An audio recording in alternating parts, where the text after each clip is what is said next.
हाँ जी दोस्तों, क्या आप लोग तैयार हो दोस्तों? आज तो सबको नमस्ते। Welcome to the SSC team. तो दोस्तों, आपका एग्जाम कल है क्वांट्स का। तो आई होप सो कि आप लोग पूरा एकदम अच्छे से पूरा प्रिपेयर करके बैठे हुए रेडी हो। जस्ट सर, फाइनल टच चाहिए। कि क्यों, अगर फाइनल टच कुछ मिल जाता है, मतलब कुछ क्वेश्चन ऐसा लगता है कि सर ये questions prone to come in the exam, then sir मजा आ जाएगा। एग्जाम हॉल में बैठ के अगर क्वेश्चन देख के समझ में आ जाएगा yes this is what the answer, sir ये वाला क्वेश्चन हम लोगों ने करके आया था, तो मजा आ जाएगा। तो चलिए दोस्तों, आज हम लोग एक 75 ताबड़तोड़ क्वेश्चन का प्रैक्टिस करेंगे। और ये सारे क्वेश्चन में आपका सिर्फ पार्ट बी मतलब क्वांट्स में जो लॉजिकल रीजनिंग का पोर्शन है वो कवर करने वाला हूं। ओनली 4 चैप्टर है उसमें। चैप्टर नंबर आपका 9 जो है वो आपका है नंबर सीरीज कोडिंग डिकोडिंग, ठीक है, odd man out. Chapter number 10 आपका है डायरेक्शन टेस्ट। 11 है आपका सिटी मैनेजमेंट। 12 नंबर है आपका ब्लड रिलेशन। तो चारों के चारों चैप्टर में से 75 क्वेश्चन उठाए हुए हैं, जो सॉलिड एंड सुपर 75 क्वेश्चन है वही हम लोग प्रैक्टिस करेंगे और करके चल जाएंगे। बाकी का आप लोग जो किए हो मैथ्स और स्टैट में वो सही है, सटीक है, आप लोग जितना तक किए हो that is fine. But yes, we are going to focus sir 20 out of 20।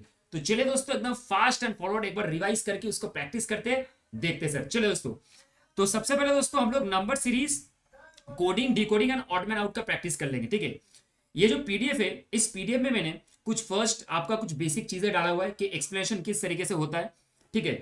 तो स्टार्ट करते हैं दोस्तों। देखिए सबसे पहले देखो, यहाँ पे जैसे आपका यहाँ है कि एक्सप्लेनेशन जो है मैं जस्ट गो थ्रू करवा देता हूँ first in hand, so that you can accustom with what the topic it is, okay. So SZO, देखो SZO जो है ना, इसको हम लोग किस तरीके से लिख सकते हैं, मतलब इसका मीनिंग है अगर SZO है, इसमें अगर TAP, अगर इसको हम लोग TAP इस तरीके से कुछ लिखे हुए हैं, कैसे लिखे सर, TAP। तो अगर -1 करते, एस से अगर एक अल्फाबेट कमा देते तो भाई टी होता है, ठीक है। STUV मतलब मान सकते हो कि टी का सॉरी एस का +1 करते तो टी होता है, जेड का +1 करते तो ए होता है, क्योंकि जेड के बाद ए आता है नेक्स्ट, ओ के बाद पी आता है। तो सर अगर फ्रेंड है तो इसको हम लोग किस तरीके से करेंगे वो देख लेते हैं। तो एफ अगर है तो इसको हम लोग कोट करेंगे कैसे, ई मतलब पीछे जाएंगे -1, करेक्ट। आर को कोट करेंगे एज ए क्यू, ठीक है सर, यस। आई को कोट करेंगे ऐसे एच, ई को करेंगे ऐसे डी, एन को करेंगे ऐसे एम। मतलब समझ रहे हो, आपको टैब दिया हुआ था, टैब आपको बोला था कि भाई टैब अगर एक स्टेप बैक फॉरवर्ड होता है, एक स्टेप अगर बैक फॉरवर्ड होता है तो क्या होता है, टी का सर एस होता है, ए का सर जेड होता है, क्योंकि ए के पीछे जेड ही है, बी मत बोल देना, बी तो फॉरवर्ड है। और पी के पीछे क्या है सर, पी के पीछे आपका ओ है। तो सिमिलरली आपको बताना है क्या सर, फ्रेंड, FRIEND, फ्रेंड। तो ऑब्वियस सा बात है, एफ के पीछे वाला वर्ड क्या है, ई है। आर के पीछे वाला वर्ड क्या है सर, क्यू है। अगर आई के पीछे वाला वर्ड क्या है सर, एच है, ठीक है। ई के पीछे वाला वर्ड क्या है सर, डी है। इसके बाद सर आपका एन, एन के पीछे वाला वर्ड क्या है सर, एम है। और डी के पीछे वाला वर्ड क्या है सर, सी है। समझ में आया sir, this is what you are going to find out in this particular topic. ये नंबर सीरीज का है, coding decoding and odd man out का है। तो चलिए दोस्तों, without wasting the time start our main part. अच्छा, suppose let's say given an example number 2 is that all the months are above 31 days whereas November is 30 days। तो जैन मई जुलाई नवंबर, okay. अगर जनवरी का आप देखोगे, मई का देखोगे, जुलाई का देखोगे, नवंबर का देखोगे, तो मुझे बताना है, आप लोग बताओ कि कौन सा यहाँ पे ऑड टाइप का लग रहा है, मतलब कौन सा यहाँ पे लग रहा है कि ये होना नहीं चाहिए सर, मतलब ये ऑड टाइप का है। कौन सा यहाँ पे ऑड टाइप का लग रहा है मुझे बताओ एक बार, कौन सा आपको ऑड टाइप का लग रहा है। देखो जनवरी आपका 31 होता है, मई आपका 31 होता है, जुलाई आपका 31 होता है, नवंबर 30, तो ये ऑड है सर। क्या है सर, ऑड है, 30 डेज है इसलिए। Great sir. चलिए सर, अब ये 3 नंबर करते। 3 नंबर क्या है, देखो रेड इज कोडेड है 6720, ग्रीन वुड बी कोडेड है। अच्छा मैं ना एक काम करता हूँ, मैं एक बार इंक को चेंज कर लेता हूँ थोड़ा, ठीक है, तो ईजी होगा। देखो यहाँ पे लिखा रेड अगर कोडेड है 6720, तो ग्रीन कैसे कोड करोगे। तो दोस्तों ये वाला जो क्वेश्चन है, इसमें आप देखो जो आंसर जो दिया हुआ है, ओके, ये आंसर को मैच करना बहुत डिफिकल्ट है। सबसे पहले तो आपको थोड़ा एमसीक्यू का जो मल्टीपल चॉइस का जो ऑप्शन है वो देख लो एक बार। आप सोचो किस तरीके से करना है। अब रेट को 6720 कैसे करोगे, देखो आर को 6 सर, ई को 7 और डी को 20, समझ में नहीं आया सर। अब ग्रीन के साथ रेड में जितना भी लेटर्स है कोई मैच नहीं है, तो इसको कैसे करोगे पता है, देखो पहले रेट को रिवर्स करो। आप सोचो अगर रेट को रिवर्स करते तो वो क्या होता है, DER, करेक्ट। अब डी का मीनिंग क्या, मतलब कितना नंबर अल्फाबेट है, 4, ई कितना है सर 5, और आर कितना है सर 18, मतलब ए से लेके जेड तक आपका 30 टोटल अल्फाबेट्स है। ओके, इसमें से आर 18 नंबर है, तो 4 5 18 है। अब सर यहाँ पे देखो 6720 दिया है, तो इसका मीनिंग क्या है पता है, 4 को +2 करो, 5 को +2 करो, 18 को +2 करो, तो आपका कितना आ जाएगा, देखो 6720। देखो सर मैच कर रहा है, समझे क्या, मैच कर रहा है ना सर। अब एक काम करो सर, ग्रीन को उल्टा लिखते, ग्रीन को उल्टा लिखते, तो NEERG। तो सर अब इसको कोड लिख दो, मतलब कितना नंबर है ये। सर एन बोले तो कितना होगा, देखो सर अगर एन आप बोलते हो तो एन का मीनिंग होता है सर 14, ABCDEFGHIJKLMN, सर 14 नंबर, ठीक है। E sir 5, E sir 5, R sir कितना होता है 18, और जी सर कितना होता है सर G7। सर समझ में आया क्या। अब इसका काम करो, +2 कर दो। आप क्या करोगे, +2 कर दोगे, तो +2 कर दो, कितना होता है देखो 16, इसको मैं +2 कर रहा हूं, हाँ +2, 16, 5 का 7, 5 का 7, 18 का 20, 7 का 9। सर समझे क्या, अरे दोस्तों समझे क्या, ये समझे ना सर, 14 5 5 18 7, इस सब का मैंने क्या किया सर, +2 कर दिया, जैसे मैंने डार्क डर को किया था, डी डर, वैसे मैंने इसको किया, तो मेरा 167720 तो आंसर ये sir C. Got it sir, समझ में आ गया, यस सर एकदम बढ़िया से समझ में आ गया सर, आगे बढ़ते रहेंगे सर। चलिए सर आगे बढ़ते, 4 नंबर आ जाओ। सर 4 नंबर में क्या दिया देखो, ए = 1, फैट = 27, सो फेथ कितना होगा। सर ए का मीनिंग 1 है और फैट का मीनिंग 27 है, तो इसको इलेबोरेट कर लेते हैं सर। देखो ए अगर 1 है तो ऑब्वियस सा पार्ट है, एफ कितना होगा 6 होगा, ठीक है। तो टी कितना होगा सर, ऑब्वियस सा टी 20 है सर, यस टी 20 है, टी यहाँ पे आता है 20 है सर, टी एकदम यहाँ पे आता है 20 है। तो अब एक काम करो, फेथ को निकालो sir, A for 6, A for 1, I for 9, T for 20, और एच फॉर आपका 8। तो सर 6 1 7 9 16 20 36 8 44, तो ये sum is 44 is the correct answer. समझे क्या सर, यस समझ गया। आगे बढ़ो sir, if the clock is coded as 34235, time is 8697, time is 8697, तो what will be the code motel. Sir आप सोचो, मॉटेल है ना, एक काम करो मॉटेल लिखो। अब ये सब क्वेश्चन को सॉल्यूशन करने में एक चीज का ध्यान हमेशा रखना, कि आप लोग ना अगर कोड टाइप का है, कुछ कोडिंग है, और कोडिंग आपको लग रहा है कि बेसिक कोडिंग है, कोई मैच नहीं है, देखो यहाँ पे देखो क्लॉक सी के है, यहाँ पे टाइम है, तो आप एक काम करो, लास्ट के 2 लेटर्स को देखो, ई और एल है। ई stands for how much, E stands for यहाँ पे आपका 9, sir L stands for how much, L stands for यहाँ पे आपका 4। समझ में आ रहा है क्या, 94 है, तो 94 को चूज कर लो। देखो आपके पास 2 ऑप्शन है, ए और डी है, बाकी तो कैंसल आउट हो गया। इसके बाद एक काम करो, एम देखो, एम, अब पहला वाला लेटर में आ जाओ। सर एम देखो, एम का मीनिंग कितना सर, एम का मीनिंग है आपका सर 6, 6, सॉरी मैं गलत बोल रहा हूँ, यस गलत बोल रहा हूँ, 7 है सर 7। एम कितना है सर, एम आपका 7 है सर, एम कितना है सर 7 है, तो सर 7 है, लास्ट में 9 4 है, तो ये दोनों ऑप्शन है, इसमें से 7 ये है ना, तो ये करेक्ट आंसर है sir, A is the correct answer. समझ में आ गया सर, तो करेक्ट आंसर क्या होगा 72894।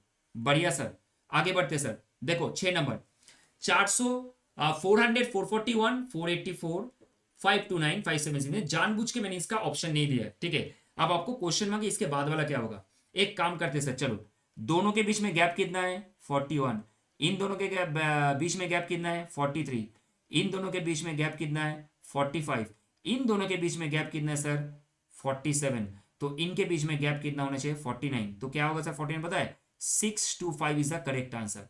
सर क्या होगा 625 इज द करेक्ट आंसर, 2 2 करके इंक्रीज हो रहा है, मतलब आपका फटाफट होना चाहिए, फास्ट होना चाहिए, ठीक है।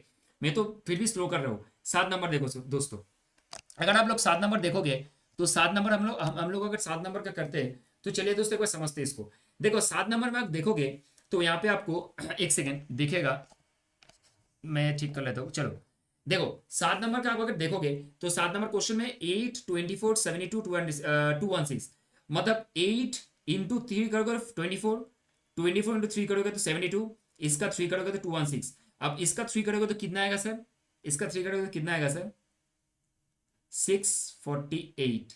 अच्छा सही है क्या, 8 का आप करोगे तो 24 आएगा, 24 का 3 करोगे तो 72 आएगा, 72 का 3 करोगे तो 216 आएगा, और 216 का 3 करोगे तो 648। Sir is the correct answer, very good sir, इसका करेक्ट आंसर है कितना 648। समझ में आ गया सर, समझे क्या, यस सर समझ गया ना। बढ़िया सर, आगे बढ़ो। देखो सर, अब यहाँ पे 100, 95, 90, मतलब 5 करके डिक्रीज हो रहा है, -5, -5, ये भी -5, तो अब ये सब बात है, 80 होगा, -5 होगा तो। बढ़िया सर, ठीक है, तो answer is 80। Now 9 sir, AEJO, sir A, उसके बाद ई, उसके बाद जे, उसके बाद ओ। सोचो, ए है, ई है, जे है, ओ है। ए मतलब 1, ई मतलब 5, अल्फाबेटिकली जा रहा है, समझ में आएगा, ठीक है। जे मतलब आपका 10, ओ मतलब आपका 15, ठीक है।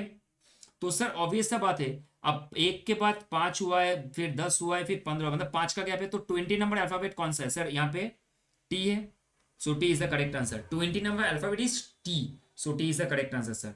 अब आ जाओ 10 नंबर पे। सर देखो, QPO NML KJI, एक चीज समझो, ये पर्टिकुलर सीरीज में अभी तक क्या देखा, देखो अगर हम लोग चलते ABCDEFGH, तो ABCDEFGHIJKLMNOP सही है सर, सही है। अब देखो उल्टा भाग रही है, QPO ये एक सेट है सर, NML ये एक सेट है सर, KJI ये सेट है सर, उसके बाद देखो EDC एक सेट है, तो बीच में क्या है? EHGF, तो ये होगा आंसर करेक्ट। समझे सर? क्लियर, समझे ना? क्लियर।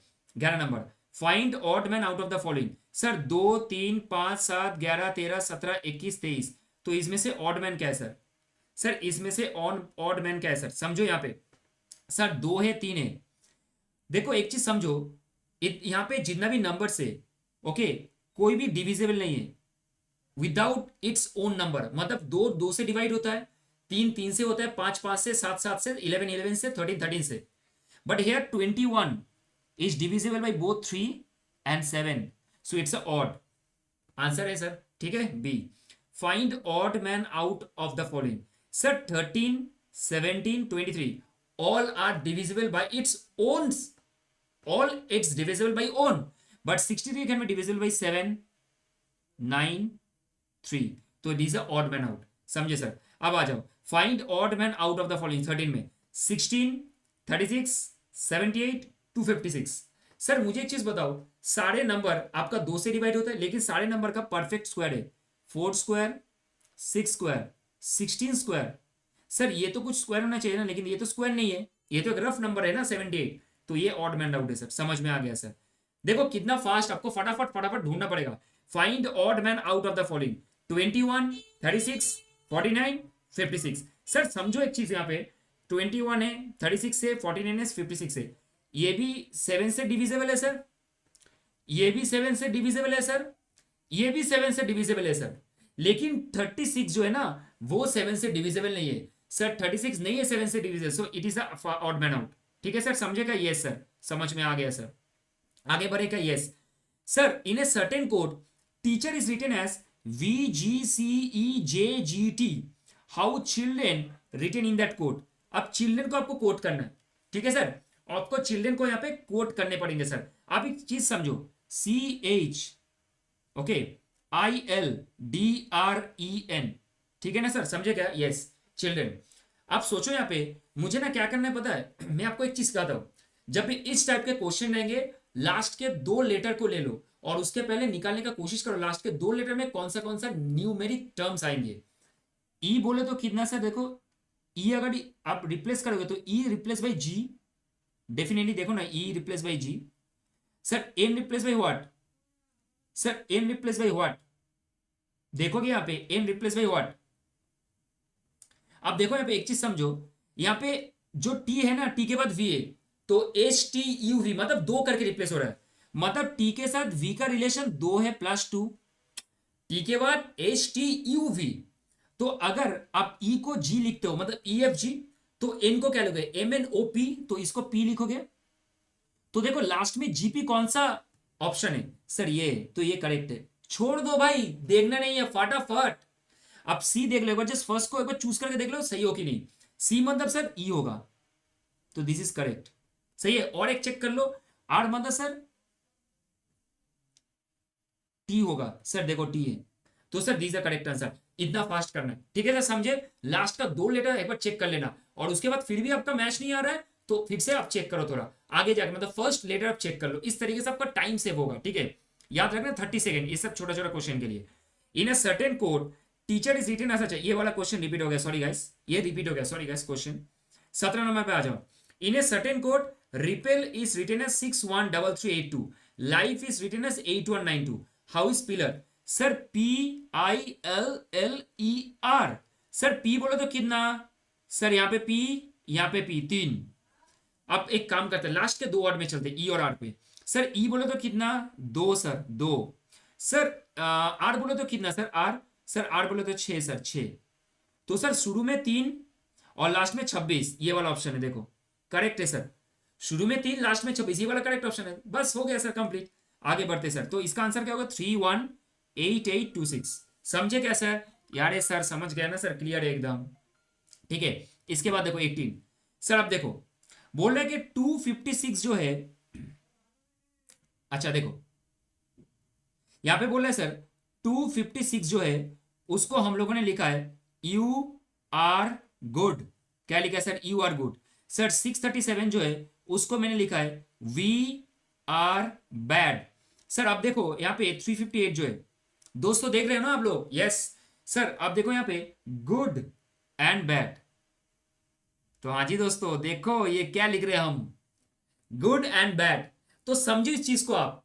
अब यहां पे देखो 256 क्या है? You are good. 637 क्या है सर? We are bad. 358 क्या है? Good and bad. एक काम करते, एक सिंपल लॉजिक लगाते इसमें। देखो इस तरीके के क्वेश्चन में बेसिक लॉजिक क्या होता है पता है? कंपैरिजन। अब इसके साथ इसको कंपेयर करके देखो, अच्छा नहीं, इसके साथ एक काम करो, इसको कंपेयर करके देखो कि दोनों में कॉमन क्या है।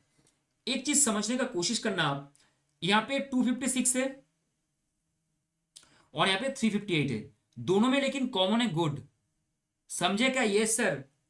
और दोनों के अगर नंबर देखेंगे तो इसमें भी कॉमन है 5, तो 5 मींस गुड। यस सर, समझ में आ गया। 5 मींस गुड। अब चलते आगे।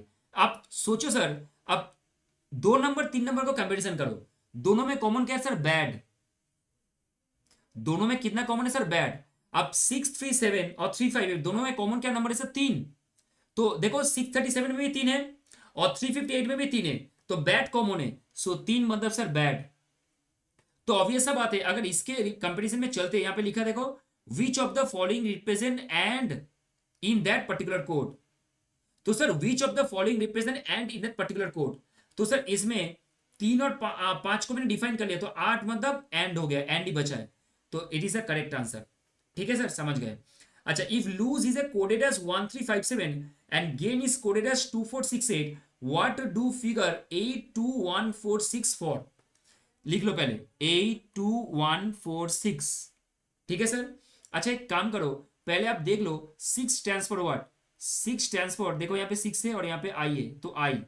समझे क्या? Yes sir. 4 देख लो, 4, 4 स्टैंड्स फॉर ए सर, ए है यहाँ पे। अच्छा अभी अब मैंने क्या बोला है, फर्स्ट वाला देख लो, 8, 8 stands for what sir? N. तो एन और लास्ट में ए आई है, ऐसा ऑप्शन यही है, एन है और लास्ट में ए आई है, ऐसा ऑप्शन यही है। और एक चेक कर लो, क्रॉस चेक कर लो, 1 stands for what? 1 stands for your L, और 2 stands for your, 2 stands for your G. तो N G L A I sir, perfect, it is a correct answer. आगे बढ़ते, find odd man out of the following 15, 21, 63, 81, 69। Sir यहाँ पे आप समझना ध्यान से, देखो 15 है, 21 है, 63 है, 81 है, 69 है। एक चीज समझने की कोशिश करो, यहाँ पे जितना भी है सब में आप देखो, यहाँ पे अगर हम लोग यहाँ पे थोड़ा ध्यान से देखेंगे, यहाँ पे आपको दिखेगा कि 15 है यहाँ पे, 21 में, 63 में, 81 में और 69 पे। अब ये सब चीज ना 3 से डिवाइड होता है। अब ये जो सब चीज है यहाँ पे, सब चीज यहाँ पे 3 से डिवाइड होता है। लेकिन एक चीज सोचो, यहाँ पे 3 × 5, यहाँ पे 3 × 7, और ये आपका 3 × 21, और ये आपका 3 × 27, और यहाँ पे 3 × 23। मुझे एक चीज बताओ दोस्तों, 81 जो है ना, ये जो 81 आपको दिख रहा है यहाँ पे, ये जो रेट 81 आपको दिख रहा है यहाँ पे, ये 81 अगर हम लिखते हैं यहाँ पे, तो ये 81 को हम लोग बोल सकते हैं कि 9 स्क्वायर, परफेक्ट स्क्वायर है। लेकिन बाकी जो 4 नंबर है ये कोई स्क्वायर से रिप्रेजेंट नहीं होता। सर आपको कैसे पता हुआ? अरे 27 आ रहा है ना, इसको भी तोड़ोगे तो 3 × 3 × 3 आएगा, मतलब 9 स्क्वायर आएगा। अगर हम लोग इसको तोड़ते हैं तो 27 को तोड़ने से 333 आएगा और एक 3 ऑलरेडी है, तो आपका 9 स्क्वायर आता है। तो आपका ये परफेक्ट स्क्वायर है, तो आपका ये ऑड मैन कौन सा हो गया सर? 81। समझे क्या? Yes sir, great sir. देखो, find the odd man out 1, 5, 14, 30, 51, 55, 91। बढ़िया क्वेश्चन। समझो गाइस, यहाँ पे एक के बाद 5 है, 5 के बाद 14 है, यहाँ पे देखो गैप है 4, और यहाँ पे गैप कितना है? 9। यहाँ पे गैप कितना है? देखो 16। यहाँ पे गैप कितना है? देखो आपका 21। यहाँ पे गैप कितना है? देखो आपका 4। यहाँ पे गैप कितना है? देखो आपका 36। सर मुझे ना ये दोनों में गड़बड़ लग रहा है, ये दोनों में गड़बड़। देखो गड़बड़ आपको पता चल गया। अब एक चीज समझो यहाँ पे लॉजिकली, अगर आपका 4 के बाद 9 है तो गैप कितना है सर? 5 का। यहाँ पे गैप कितना है सर? 7 का। देख रहे हो, एक +2 हो रहा है। 4 प्लस करोगे तो 9, उसके बाद 9 के बाद 16, मतलब डिफरेंस जो है in between them 5 then 7। Then you can calculate that 7 के बाद कितना होना चाहिए सर? गैप। 7 के बाद आपका जो गैप होना चाहिए वो आपका कितना चाहिए? 9 होना चाहिए सर। लेकिन गैप आपका कितना? ओनली 5 है। Try to understand. देखो यहाँ पे मैं फिर से लिख रहा हूँ यहाँ पे, ठीक है? इसको मैं एक बार फिर से रिपीट कर रहा हूँ। देखो दोस्तों, देखो आराम से। सर 4 और 9 के बीच में गैप कितना है सर? 5 है। और 9 और 16 के बीच में गैप कितना है सर? 7 है। तो ऑब्वियस सा बात है, 16 और उसके बाद वाला जो नंबर होगा दोनों के बीच में गैप कितना होना चाहिए? 9 होना चाहिए। लेकिन गैप कितना आ रहा है? 5। तो ये गड़बड़ है, मतलब ये जो 51 है ना, ये ऑड में है। लेकिन सर अगर आप सोचो, अगर ये इसको हम ऐसे करते, सोचो, जस्ट थिंक, हाँ जस्ट थिंक। मैं तो इसको इरेज कर रहा हूँ, ठीक है, टू मेक इट क्लियर। अगर 30 से डायरेक्ट हम लोग 55 तक चलते तो दोनों के बीच में डिफरेंस कितना होगा? 24, सॉरी 25। होगा कि नहीं होगा? तो इन दोनों के बीच में डिफरेंस तब क्या बनेगा? 9 बनेगा ना, तब जाके सीक्वेंस सही होगा। तब जाके सीक्वेंस सही होगा ना, सही है, होगा कि नहीं बोलो? तो इसको हम लोग बोलेंगे 51 is a correct answer, odd man out. ठीक है, आगे बढ़ते sir. 22, P3C R5F T8I V12L, ये क्या बनेगा? चलिए सर समझते। देखो, सबसे पहले एक चीज समझने का है मुझे, इस पर्टिकुलर क्वेश्चन में मुझे ना थोड़ा परमुटेशन कॉम्बिनेशन करना पड़ता है, इन द सेंस अब P के बाद 3 है, उसके बाद C है, कोई लिंक नहीं है। P के बाद R है, यहाँ पे 5 यहाँ पे F है। एक चीज समझ में आ रहा है, इनका डिफरेंस है 2, इनका डिफरेंस है देखो 3, अगर नंबर का सिर्फ कर रहे हैं, और 8 के साथ 12 का हो रहा है 4, मतलब +1 हो रहा है। हर एक टर्म में +1 आ रहा है। तो इसके बाद जो नंबर आएगा वो ऑब्वियसली 5 होगा, मतलब बीच में 17 आएगा।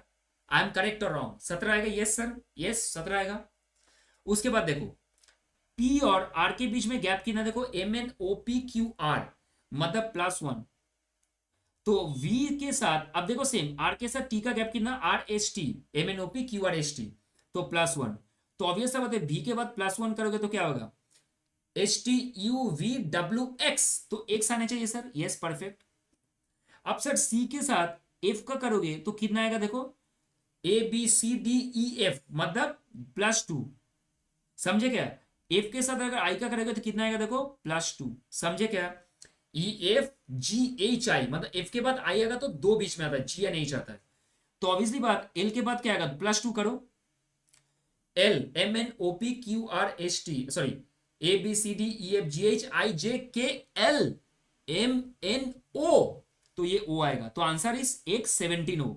तो 117O is a correct answer, this one. सही है सर, समझ में आ गया। आगे बढ़े दोस्तों, यस। देखो, the wrong term in the series. अब यहाँ पे रॉन्ग टर्म कौन सा है? रॉन्ग टर्म है देखो 225, 196, 169, 144, 121, 177, 64। ये 15 का स्क्वायर है, 14 का स्क्वायर है, 13 का स्क्वायर है, 12 स्क्वायर, 11 स्क्वायर, 10 स्क्वायर। तो ये 9 स्क्वायर होने चाहिए, लेकिन 77 है, तो ये ऑड मैन है। Correct answer. देखना नहीं है और सर, और देखना नहीं है, फटाफट करना है sir. Find the next number in the given sequence. 11, 17, 39, 85 dash 21, 447। ये क्वेश्चन एक ताबड़तोड़ क्वेश्चन है, ये बहुत अच्छा क्वेश्चन है, ठीक है। चलिए सर इसको सॉल्व करते। देखो, आप अगर देखोगे 11 और इसके बीच में गैप कितना है? 6। इनके बीच में गैप कितना है सर? 22। इनके बीच में गैप कितना है सर? आप देखोगे इसमें 46। अब इन दोनों का मुझे पता नहीं, ठीक है, समझे क्या? चलो देखिए सर, अगर ये क्वेश्चन को हम लोग सॉल्व करते तो समझते हैं, यहाँ पे 11 लिखेंगे यहाँ पे, ठीक है सर। अब देखो 11 जो लिख रहे हैं हम लोग यहाँ पे, 11 को ना किस तरीके से हम लोग इसको सॉल्व करेंगे वो समझना सबसे ज्यादा यहाँ पे इंपॉर्टेंट है। तो समझो यहाँ पे एक चीज, अगर 11 है उसके बाद 6 है, तो हम एक काम करें, देखते हैं एक बार परमुटेशन कॉम्बिनेशन करके कि स्क्वायर से कुछ बन सकता है क्या, स्क्वायर से कुछ बन सकता है क्या, देखते हैं। उसके बाद 17 है, उसके बाद 39 है, उसके बाद 85 है। सर एक काम करो, 3 स्क्वायर लो, ले रहे फॉर द टाइमिंग, ले रहे 3 स्क्वायर, और 3 स्क्वायर करोगे तो 9 आएगा, तो 11 और 9 मतलब 20 आता है। लेकिन सर अगर इसको -3 कर देते हो तो क्या आ जाएगा सर, 17 आ जाएगा। देखो समझो चीजों को, अगर 11 के साथ आप 3 का स्क्वायर करते हो और -3 करते हो तो 17 आएगा। उसके बाद 17 में सेम चीज करो, लेकिन आप 3 स्क्वायर नहीं, 3 क्यूब करो, 3 क्यूब करो, यहाँ पे -3 करो। एक सेकेंड ना, क्या हो गया ये भाई, ठीक है चलिए। अब यहाँ पे देखो -3 करो तो कितना आ रहा है, देखो गाइस यहाँ पे, सर 3 क्यूब मतलब 27 -3 24, 24 एंड 70, तो ये 39। अच्छा एक सेकेंड, 3 क्यूब मतलब अच्छा 24, अब ये 17 आ रहा है, ठीक है। तो 3 क्यूब मतलब कितना आ रहा है, देखो 3 क्यूब, अच्छा ऐसे नहीं होगा, चलो तो ये मेरा बेकार है, ठीक है, ये परमुटेशन बेकार है। एक काम करो, एक दूसरा ऑप्शन यूज करते हैं। सर एक काम करो, ये क्योंकि ऑड नंबर दिख रहा है मुझे, सारे ऑड नंबर देखो, 11 70 39 सब ऑड नंबर। यहाँ पे ना आप ऑड नंबर से 2 से बढ़ा दो, 5 स्क्वायर करो तो एक बार देखो तो, सर 5 स्क्वायर करने से 25 आता है। अब इसके बाद -3 करो, देखो तो आ रहा है कि नहीं, यस। 5 स्क्वायर मीन्स 25, -3 मीन्स 22, 22 का डिफरेंस है ना, 17 ऐड करने से 39 है, देखो समझे क्या। देखो परमुटेशन करना है थोड़ा बहुत।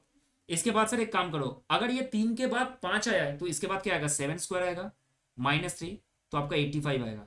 तो ये क्या आएगा सर, 9 स्क्वायर -3, तो कितना आ रहा है देखो, आप ऑटोमेटिक कर सकते हो। देखो 9 स्क्वायर मतलब 81 -3 मीन 78, 78 प्लस 85 कितना होता है, 7 8 15, 5 8 5 13, 163, तो 163 इज द करेक्ट आंसर। समझे क्या, this is some technique you have to adopt, practice करने के ऑटोमेटिक आ जाएगा, प्रैक्टिस कर लेना, देख रहे हो ना, प्रैक्टिस कर लो, हो जाएगा 2 3 बार, ठीक है। इसके बाद चलिए देखो, अगर रोज आपका कोडेड है 6821 से और चेयर कोडेड है आपका 73456, तो प्रीच इज कोडेड एज 961470, तो सर्च बटन क्या होगा, सर्च बटन क्या होगा।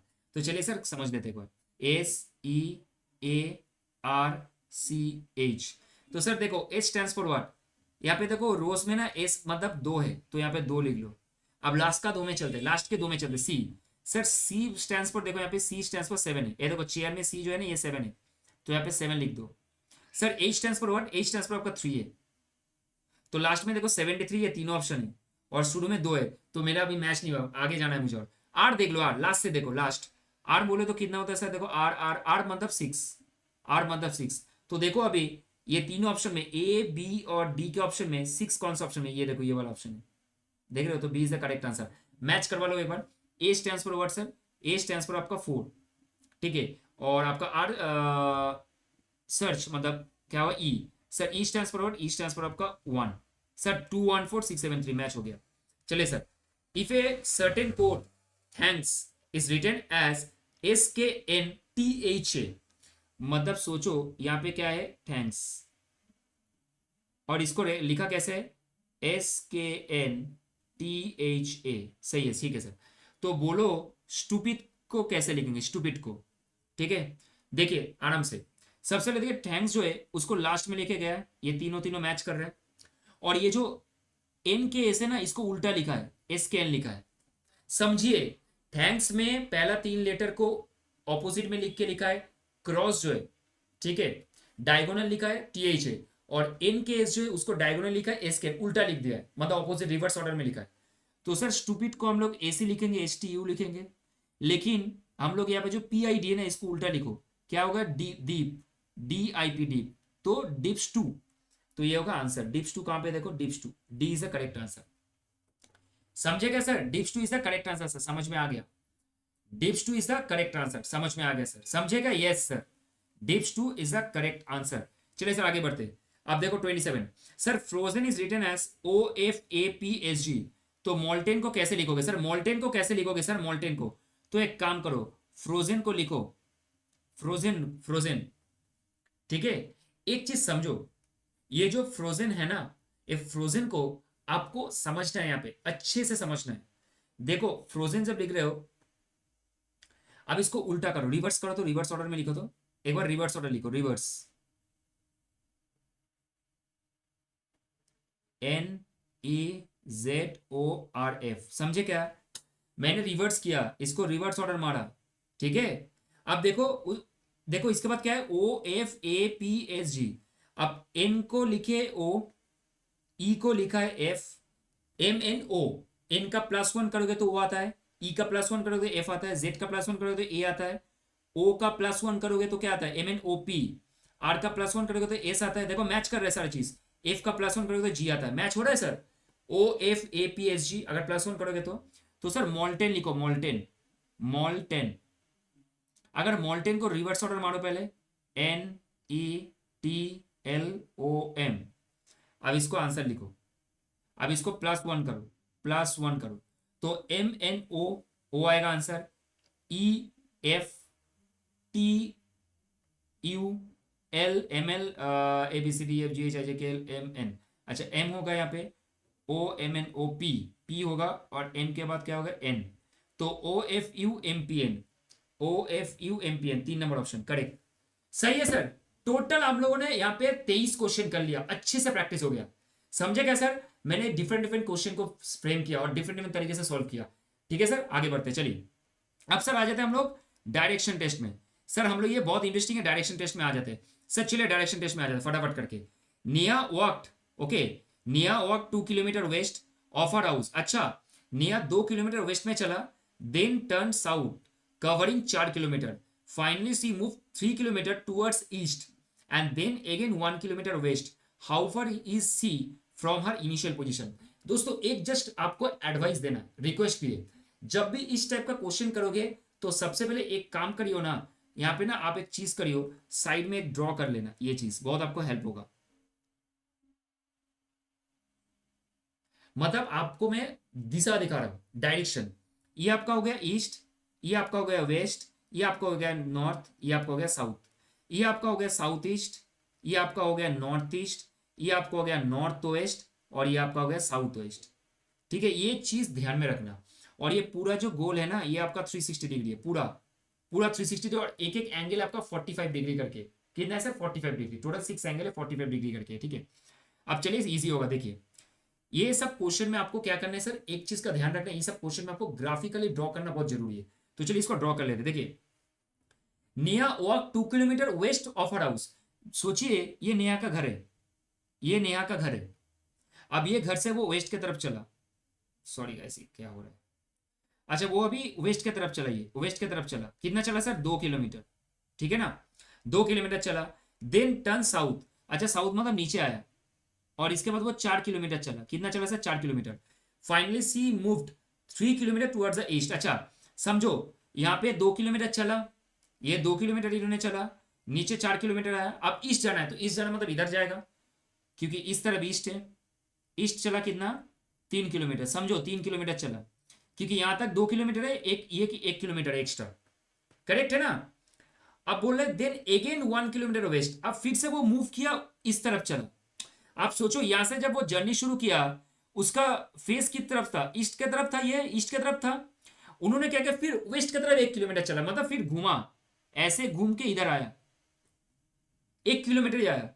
How far is C from her initial position? उनका जो इनिशियल पोजिशन था वहां से वो कितना दूर अभी तक है? सोचो, फिर से मैं ड्रॉ करके दे रहा हूं। ये उनका घर है, 2 किलोमीटर चला, यहाँ पे 2 किलोमीटर चला, फिर साउथ की तरफ वो 4 किलोमीटर चल के आए, ये 4 किलोमीटर चल के आए। उसके बाद उन्होंने 3 किलोमीटर पूरा लंबा रास्ता ईस्ट की तरफ भागा, ठीक है। फिर उन्होंने बैक किया 1 किलोमीटर, ये 1 किलोमीटर बैक किया, और ये 3 किलोमीटर टोटल जर्नी किया। अब ये उनका डेस्टिनेशन है, मतलब यहाँ पे आके रुक गया। तो आप सोचो, ये तो उनका घर था ना, और अभी इनका पोजीशन इस तरफ है, ये पोजीशन है। Question is that C, how far is C from our initial position? Initial position ये था, और अभी यहाँ पे है, तो दोनों का डिस्टेंस कितना है सर? 4 किलोमीटर है। समझे क्या? यस सर, 4 किलोमीटर से करेक्ट आंसर, करेक्ट है सर। चलिए आगे बढ़ते। A man is facing east, then he turns left. अच्छा समझिए, एक आदमी था जिन्होंने ईस्ट की तरफ फेस करा था, उसका फेस था ईस्ट की तरफ, ये ईस्ट की तरफ है, सोचो। Then he turns left and goes to 10 metre. अच्छा, ईस्ट से वो लेफ्ट गया, लेफ्ट मतलब ऊपर गया, लेफ्ट मतलब ऊपर गया, और वो 10 मीटर चला, 10 मीटर चला। देन टर्न्स राइट, फिर वो राइट लिया एंड गोस 5 मीटर। अच्छा, राइट लेने के बाद उन्होंने 5 मीटर चला, 5 मीटर चला राइट लेने के बाद, ठीक है। And then goes 5 metre to the south, और फिर 5 मीटर साउथ में आया, मतलब थोड़ा छोटा होगा क्योंकि ये यहाँ से डिस्टेंस 10 मीटर है ना, तो ये थोड़ा छोटा होगा, ये 5 मीटर है, ठीक है। साउथ की तरफ मतलब नीचे की तरफ आया, and from there 5 metre to the west. अच्छा, अब फिर यहाँ से यहाँ आया, सोचो 5 मीटर यहाँ पे था, उसके बाद घूम फिर के फिर यहाँ पे आया। In which direction is he from his original place? Original place ये था ना, ओरिजिनल प्लेस ये था सर। अब सोचो इन्होंने यहां से मूव करके यहां तक आया, सोचो यहां पे आया, जहां पे मैं मार्क कर रहा हूं यहां पे आया। अब उनका फेस तो ये था ना, ये फेस था उनका पहले, अब उनका फेस यहां पे है। तो अब सोचो इनिशियल पोजीशन का क्या था, ये वाला था, ईस्ट था। अब अभी यहां पे था, तो अभी उनका क्या पोजीशन है, ये वाला पोजीशन है। देखो मैं फिर से मार्क कर रहा हूं, फिर से मैं इसको थोड़ा अच्छे से मार्क कर रहा हूं, देखो समझो। अगर मैं इसको थोड़ा और ड्रॉ कर लेता हूं, तो उनका भी ये पोजीशन है, इनका ये इनिशियल पोजीशन है। तो यहां से ये कौन सा तरफ अभी जा रहा है, नॉर्थ की तरफ डायरेक्शन है ना इनका। अभी उनका डायरेक्शन कौन सा तरफ है, ओरिजिनल प्लेस से नॉर्थ की तरफ, तो north is the correct answer. समझे सर? यस। 30 के पास आ जाओ। Bhim started from point x and walk straight 5 kilometre. अच्छा, भीम ने एक्स पॉइंट से स्टार्ट किया और 5 किलोमीटर सीधा गया, ओके, ईस्ट की तरफ। तो सोचो भीम का ये पॉइंट है, अब वो 5 किलोमीटर पूरा ईस्ट की तरफ गया, पूरा 5 किलोमीटर भागा ईस्ट की तरफ। देन टर्न लेफ्ट, फिर वो लेफ्ट गया, ओके। और उसके बाद उसने क्या किया, वॉक किया 2 किलोमीटर। उसके बाद एंड अगेन टर्न लेफ्ट, फिर टर्न लेफ्ट किया और 7 किलोमीटर लंबा सफर तय किया, ओके। पूरा 7 किलोमीटर चला sir. In which direction is he from the point x? Sir ये पॉइंट एक्स है, समझो चीजों को, ये पॉइंट एक्स है। 5 किलोमीटर लंबा गया, फिर 2 किलोमीटर आपका ऊपर गया साउथ की तरफ, सॉरी नॉर्थ की तरफ, फिर आपका वेस्ट की तरफ 7 किलोमीटर गया। आप सोचो उनका पॉइंट ये है। अब ये थोड़ा डायगोनल टाइप का कुछ मुझे दिख रहा है, और हम लोग अभी सीखे यहाँ पे, देखो डायगोनल, ये नॉर्थ वेस्ट पोजीशन है। अगर उनका ईस्ट पोजीशन था और वो फिर से ऊपर जाके देखो, ये ऊपर जाने के बाद अगर फिर नॉर्थ वेस्ट की तरफ चला, तो ये अभी नॉर्थ वेस्ट का पोजीशन है ना। तो उनका पोजीशन अभी क्या होगा, देखो यहाँ पे नॉर्थ वेस्ट का पोजीशन है, तो क्या होगा, नॉर्थ वेस्ट, ये करेक्ट आंसर। समझे? अगर ग्राफिकली प्रेजेंट भी करते हैं ना, तो सोचो ना यही वाला पॉइंट था, यहां से ऊपर गया फिर यहाँ पे गया। अब वो इस ओरिजिनल प्लेस से कौन सा तरफ है सर, नॉर्थ वेस्ट की तरफ है। समझे? Yes sir. Sir Manu, Manu wants to go to the market, he starts walking from his house towards north. अच्छा, टुवर्ड्स नॉर्थ। अच्छा, उनका जो घर है ना, मनु का जो घर है वो यहाँ पे है, उन्होंने नॉर्थ की तरफ चला, नॉर्थ ऊपर है। उन्होंने क्या किया, reaches at crossing after 30 metre, तो 30 मीटर के बाद उन्होंने क्रॉसिंग में रीच कर लिया। ही टर्न्स टुवर्ड्स द ईस्ट। अच्छा, एक फिर घुमा यहाँ पे और 10 मीटर तक चला, ठीक है sir, till the second crossing, जब तक सेकंड क्रॉसिंग है चलते गया चलते गया चलते गया। उसके बाद देखो एंड टर्न्स अगेन, अच्छा एंड देन टर्न्स अगेन, अब फिर टर्न्स किया, moves to the south, turn करके फिर से यहां पे आया, 30 मीटर फिर चला। सिमिलर होगा क्योंकि यहां से शुरू किया था तो ऊपर गया तो 30 मीटर, फिर 10 मीटर चला, फिर नीचे साउथ की तरफ 30 मीटर है, मतलब डायरेक्शन सेम ही है। आप सोचो, सॉरी डिस्टेंस सेम रहेगा 30 metre. Now they said where marketing complex, यहाँ पे मार्केटिंग कॉम्प्लेक्स है, यहाँ पे कॉम्प्लेक्स है। Now they said which direction is the market from his house, ये उसका घर है और ये मार्केट है, तो ईस्ट की तरफ है ना, ये तो ईस्ट है, तो east is the correct answer. सही है सर, आगे बढ़ो। 32, Madhuri move the distance of 75 metre towards north. अच्छा, यहां से वो नॉर्थ की तरफ चला और वो भी 75 मीटर, ठीक है sir. She then turn her left, left की तरफ चला एंड वॉक 25 मीटर, 25 मीटर चला उन्होंने। Then turn left again, walk 80 metre, फिर नीचे आया 80 मीटर तक, मतलब थोड़ा ज्यादा होगा 80 metre, okay. Finally she turn to the right. अच्छा, अब अगर इनका फेस इस तरफ है साउथ की तरफ, तो उनका राइट किस तरफ होगा, इस तरफ हो रहा है ना, और 45 डिग्री एंगल, ये 45 डिग्री एंगल है। समझो चीजों को, यहां पे अगर उसका अगर जोन है, तो अगर ये जोन है तो ऐसे राइट की तरफ कौन सा होता है, ये वाला तरफ होता है, जो कि 45 डिग्री एंगल को एक रिप्रेजेंट कर रहा है, जैसे क्वेश्चन में in which direction she was she moving finally. Sir ये वाला तो पॉइंट देख के लग रहा है, अगर ऐसे हम लोग प्रेजेंट करते, सोचे नॉर्थ की तरफ है, फिर उन्होंने यहाँ पे गया, फिर यहाँ आया, फिर इस तरफ गया, तो ये जो मूवमेंट है ना, ये मूवमेंट कौन सा तरफ है सर, ऑब्वियसली आपका नॉर्थ वेस्ट की तरफ है सर, ऑब्वियसली आपका नॉर्थ वेस्ट की तरफ है सर। समझे क्या, नॉर्थ वेस्ट की तरफ, ठीक है, नॉर्थ वेस्ट की तरफ है सर, समझ गया। आगे बढ़ते sir. A person is facing towards the north, वो नॉर्थ की तरफ देख रहा है। ही मूव 70 डिग्री क्लॉकवाइज डायरेक्शन। अच्छा देखो मैं यहाँ पे ये ड्रॉ कर रहा हूँ ग्राफ। हाँ, नॉर्थ की तरफ उसका फेसिंग है, उन्होंने 70 डिग्री क्लॉकवाइज चला। 70 डिग्री मतलब कुछ इस तरह यहाँ से होगा, यहाँ तक होगा। ठीक है, ये 70 डिग्री है, मान के चलो 70 डिग्री है। ठीक है, क्लॉकवाइज में चल रहा है मतलब इधर चलेगा। Again is moving 300 degree clockwise direction. 300 degree मतलब सोचो, अगर वो 300 डिग्री चला तो कैसे चलेगा सर 300 डिग्री? तो सोचो यहाँ पे वो चला, ये ऑब्वियसली 20 डिग्री होगा, क्योंकि अरे यहाँ से यहाँ का डिस्टेंस जो है, देखो मैं जैसे ग्राफ को ड्रॉ कर रहा हूँ, ये 90 डिग्री है। अगर 70 डिग्री ड्रॉ कर चुके तो वो 20 डिग्री बचेगा। अब उसके बाद वो कितना 300 डिग्री चला ना, तो अब यहाँ से वो ये 90 डिग्री है और ये और 90 डिग्री है, तो कितना हो गया 180 मतलब 200। और उसको चलने पड़ेंगे थोड़े, और उसको चलने पड़ेंगे थोड़े, तो कितना चलेगा? ऑलमोस्ट होगा 90 90 180 200, 200 हो गया। और एक 100 डिग्री मतलब आप सोचो यहाँ तक। ठीक है, कुछ यहाँ तक वो चला। अब सोचो ये 90 डिग्री और है, तो यहाँ पे और उसको 10 डिग्री चलना पड़ेगा। समझो चीजों को। अरे ये तो पूरा 270 डिग्री है ना, उसको 300 डिग्री जाना है, तो 20 डिग्री यहाँ पे था, ये 270 डिग्री है, तो यहाँ पे 10 डिग्री और। तो उसका मूवमेंट अभी ये है, देखो मैं मार्क कर रहा हूँ रेड से। हाँ, ये मूवमेंट अभी यहाँ पे, इसका भी यहाँ पे है। ठीक है, जोन। तो मुझे एक चीज बताओ, देखो यहाँ पे जोन देखो, ये अभी उसका पोजीशन है। ठीक है, 10 डिग्री है, 10 डिग्री है मान के चलो, फॉर एग्जाम्पल 10 डिग्री है अभी। तो सर मुझे एक चीज बताओ, उन्होंने बोला है in which direction is he presently facing. कौन सा फेस है? अरे सर ये इस तरफ कौन सा है? मुझे एक चीज बताओ, ये कौन सा तरफ है? नॉर्थ ईस्ट है ना, तो आंसर इज नॉर्थ ईस्ट। सही है सर आंसर। समझे? बहुत अच्छा वाला क्वेश्चन है। चलिए आगे बढ़ते। Sam sees the rising sun behind the tower. अच्छा, उन्होंने सनराइज देखा टावर के पीछे से, तो ये टावर है और ये हम लोग का सूर्य जी है। ठीक है, टावर के पीछे से setting sun behind the railway station. अच्छा, अब सोचो ये रेलवे स्टेशन है, ये रेलवे स्टेशन है, क्योंकि यहाँ पे शाम को मतलब सूर्यास्त होता है। ठीक है, अब सोचो कि what is the direction of the tower from the railway station. आप सोचो, ये अगर सूर्यास्त सूर्योदय हो रहा है तो ऑब्वियसली ये ईस्ट का पोजीशन है, और जहां पे सूर्यास्त होता है तो ये वेस्ट का पोजीशन है। सिंपल सा बात भाई, ये तो वेस्ट का पोजीशन होगा ना। अब एक चीज समझो, what is the direction of tower railway station से। अगर रेलवे स्टेशन से आपको टावर की तरफ देखना है तो आपको ईस्ट की तरफ देखना है, तो कौन सा मूवमेंट है टावर का रेलवे स्टेशन के मतलब से? तो ये ईस्ट का तरफ है। समझो चीजों को, बोल रहे कि डायरेक्शन ऑफ टावर, टावर का डायरेक्शन कहां पे? रेलवे स्टेशन से। अगर रेलवे स्टेशन वेस्ट में है तो टावर को देखने के लिए उसको ईस्ट की तरफ देखना पड़ेगा, तो ईस्ट डायरेक्शन में। 35 में आ जाओ सर, जल्दी जल्दी। One day Ram left home and cycle 10 kilometre southwards. अच्छा, राम घर छोड़ दिया और वो 10 किलोमीटर साउथ की तरफ चला। ठीक है, उसका घर मान के चलो ये है, और उन्हें साउथ की तरफ चला, 10 किलोमीटर चला, 10 किलोमीटर चला। देन टर्न्स राइट, राइट की तरफ चला, और उन्हें फिर 5 किलोमीटर जर्नी किया।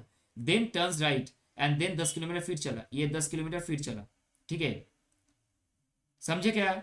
ये उसका डायरेक्शन था। फिर राइट हैंड साइड में गया, 10 किलोमीटर फिर चला, and then he turns left. अच्छा, उसके बाद वो क्या हुआ? लेफ्ट गया एंड साइकिल 10 किलोमीटर। अब सोचो यहाँ पे वो 10 किलोमीटर फिर गया, लेफ्ट किया ना, 10 किलोमीटर फिर गया, और उसका हाउस ये है। Now the question is how many kilometre will he have to cycle to reach his home state. अगर वो सीधा सीधी आएगा घर, अगर उसको अभी वो यहाँ पे है, घर उसका यहाँ पे है, उसको अगर सीधा सीधी आना है तो इस तरफ आएगा वो, तो कितना? ये पूरा 10 किलोमीटर चलेगा, और यहाँ पे 5 किलोमीटर, मतलब ये टोटल 15 किलोमीटर चलेगा। 10 + 5, समझे क्या सर? यस, तो ये 15 किलोमीटर का जर्नी करेगा सर। समझ गया सर, इजी। चलिए, one morning after sunrise Vikram and Betal were standing in a lawn with their back towards each other. बढ़िया सर, विक्रम बेताल बैक में, ईच अदर के बैक में खड़े हुए। ठीक है, लॉन में। Vikram shadow fell exactly towards the left hand side, which direction was Betal facing. सोचो अगर सनराइज होता है, तो सनराइज अगर होता है, सोचो ये इस तरफ है, तो सन जिस तरफ फेस करेगा आपको, ऑब्वियसली चेहरा का जो आपका जो ये आएगा, मिरर आएगा, वो उस तरफ आएगा। सोचो अगर विक्रम और बेताल का बात करते तो लिखा है यहाँ पे Vikram shadow fell exactly towards the left hand side. Okay, Vikram shadow fell exactly towards the left hand side, मतलब किसका? बेताल का। तो सोचो भाई, अगर विक्रम अगर Vikram just try to understand, अगर विक्रम इस तरफ खड़ा है, उसका फेस नॉर्थ के तरफ है, तभी जाके उसके बॉडी में जो सूर्य का रोशनी मतलब जो लाइट्स लगेंगे, उसका रिफ्लेक्शन यहाँ पे होगा। और बेतल यहाँ पे है ना, तो बेतल साउथ की तरफ फेस कर रहा है, तो बेतल जो है वो देख पाएगा कि सूर्य का विक्रम का जो शेडो है वो एग्जैक्टली बेतल के लेफ्ट हैंड साइड में दिख रहा है। तो बेतल किस तरफ फेस कर रहा है? साउथ की तरफ। समझे? अरे बेतल के लेफ्ट हैंड साइड ये है ना, और सूर्य का सॉरी विक्रम का राइट हैंड साइड ये है। तो अगर विक्रम का सोचो सनलाइट के तरफ उसका राइट हैंड साइड है, तो उसका मिरर इस तरफ पड़ेगा लाइट का, और विक्रम लेफ्ट हैंड साइड से देख पाएगा ये सूर्य इस तरफ है, तो बेतल आपका साउथ फेसिंग है। ठीक है, आगे बढ़ते हैं sir. PQRS are playing in a game carrom. PQRS, अच्छा कैरम बोर्ड। चलिए कैरम बोर्ड ड्रॉ कर लेते अच्छे से। दिस दिस दिस दिस, ये कैरम बोर्ड है। अच्छा, P एंड R पेयर है, S and Q R partner है। S is to the right of R, R is facing west. अच्छा, R वेस्ट की तरफ दिख रहा है, तो R का डायरेक्शन कुछ इस तरफ होगा। अरे फेस उसके इस तरफ होगा ना, तो ये तो वेस्ट का डायरेक्शन है। अरे ये तो वेस्ट का डायरेक्शन है ना, तो R का फेस होगा। और P और R जुगलबंदी है, तो ऑब्वियसली P यहाँ पे होगा। अब देखो क्या लिखा है, then Q is facing which direction? S is to the right of R। S जो है वो R के राइट में, तो S ऑब्वियसली इस तरफ है। अरे S R के राइट हैंड साइड में, ठीक है, S R के राइट हैंड, तो R के राइट हैंड साइड में S है, तो यहाँ पे ऑब्वियस सा बात है Q है। तो Q का फेसिंग क्या होगा? ऑब्वियसली Q तो इस तरफ दिखेगा ना, वो तो खेलेगा इस तरफ, मतलब नॉर्थ की तरफ। समझे क्या सर? यस। चलिए sir 38, it is 3 o'clock in a watch, if the minute hand points towards the north east, then the hour hand will point towards the. अच्छा समझ में यहाँ पे, अगर ये कोई घड़ी है, मान के चलो ये घड़ी है, तो नॉर्मली सर अगर आपका तीनों 3 बजते तो ये छोटा होता है आवर का क्लॉक, और ये 12 और ये 3, नॉर्मली ये होता है। लेकिन देखो क्या लिखा है, ये बोल रहा है कि मिनट का जो पॉइंट्स है वो नॉर्थ ईस्ट की तरफ है, मतलब एक्चुअल में इस तरफ है। मिनट्स का जो पॉइंट है अभी वो इस तरफ घूम गया कुछ नॉर्थ ईस्ट की तरफ। तो ऑब्वियस सा बात है, अगर मिनट का कांटा घूमेगा तो आवर का भी तो कांटा घूमेगा ना सर, तो वो तो नीचे आएगा ना, यहाँ पे इस तरफ आएगा ना थोड़ा 3 का कांटा। तो ये कौन सा डायरेक्शन है सर? ये आपका साउथ ईस्ट का डायरेक्शन है। कौन सा सर? साउथ ईस्ट का। तो आंसर क्या होगा? साउथ ईस्ट, क्योंकि बोला है देखो our hand will point towards the south east. समझे? Yes sir. आ जाइए नेक्स्ट।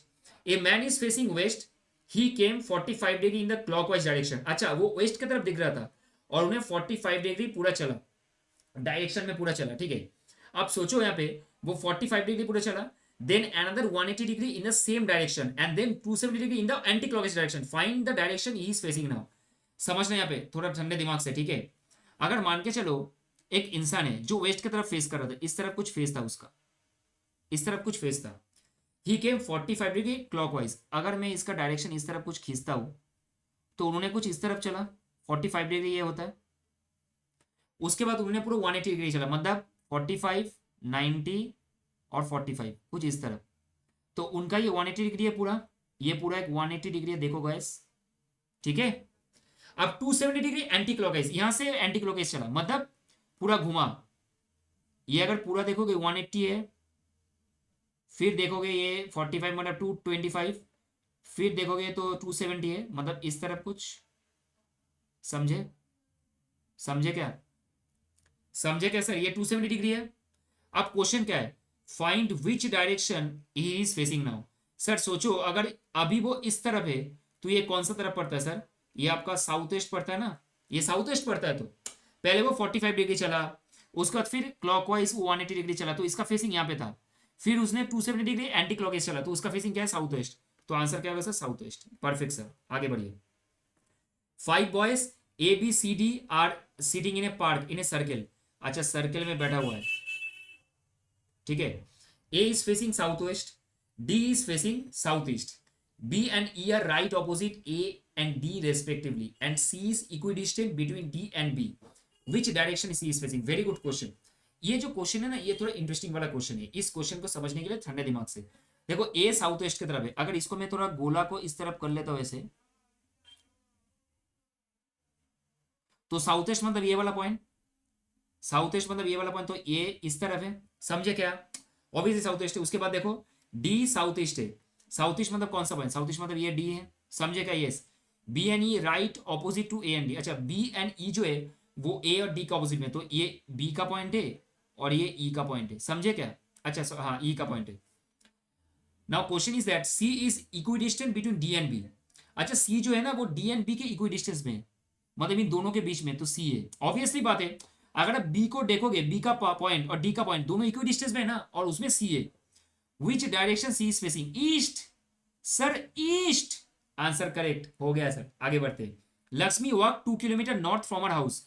अच्छा नॉर्थ की तरफ वो चला, नॉर्थ की तरफ वो चला लक्ष्मी हाउस से, ये उसका घर है, ठीक है। To turn to the left, left की तरफ चला, एंड 1 किलोमीटर चला, लेफ्ट की तरफ वो 1 किलोमीटर चला, 1 किलोमीटर चला, ठीक है। Finally she turn left reach to the school, finally she turn left and reach to the school. अच्छा टर्न किया लेफ्ट की तरफ और वो स्कूल की तरफ पहुंच गया, ये उसका स्कूल है, पकड़ के चलो ये उसका स्कूल है, ठीक है। Which direction is sea facing now? अब कौन सा डायरेक्शन में फेसिंग कर रहा है सर? साउथ है। सोचो ना, साउथ है सर, इजी है बहुत, साउथ की तरफ फेस कर रहा है, इजी पार्ट है, ठीक है। Sita starts from a point walks 2 kilometre towards the north. अच्छा सीता स्टार्ट्स किया और वो नॉर्थ की तरफ चला, ठीक है सर, समझ में आया। टर्न्स टुवर्ड्स द राइट, अच्छा राइट की तरफ चला वो, ठीक है, 2 किलोमीटर चला। Then turns right again, right के हुआ और फिर वॉक किया। कौन सा डायरेक्शन में? In which direction C is facing now? Sir south, फिर से साउथ, तो answer is south. Got it sir, हो गया 2 चैप्टर, फटाफट हो गया, मतलब आपका डायरेक्शन टेस्ट और नंबर सीरीज पूरा कंप्लीट है सर। बढ़िया बढ़िया क्वेश्चन था, देखो आप लोगों को मजा आ रहा है। चलो सर आगे बढ़ते, सर आगे बढ़ते। अब चैप्टर है सीटिंग अरेंजमेंट। देखो सर सीटिंग अरेंजमेंट में क्या है सर, सबसे पहले number 1, P Q R S T U V and W are sitting in a row facing north. अच्छा ये ना कुछ एक मतलब इंटरेस्टिंग पॉइंट है। अब देखो और समझो इस चीज को, ये समझने का, समझना है इस चीज को, ठीक है। देखो P Q R S T U V जो है ना, ये आपका आप बोल सकते हो। अब देखो यहाँ पे मैं थोड़ा इसका हेल्प लेके रहा हूँ, ठीक है, ताकि मुझे हेल्प लगे। ये देखो इसको अगर हम लोग ये करते, एक सेकेंड ना, देखो अब बोल रहे हैं यहाँ पे क्वेश्चन, देखो मैं क्वेश्चन के साथ साथ यहाँ पे ड्रॉ कर रहा हूँ ताकि आपको इजी हो, समझने में भी इजी हो और मुझे ड्रॉ करने में भी इजी हो, ये चीज है। देखो बोले P Q R S T U V and W are sitting in row facing north. अच्छा P is fourth to right of T. अच्छा अब एक रो है,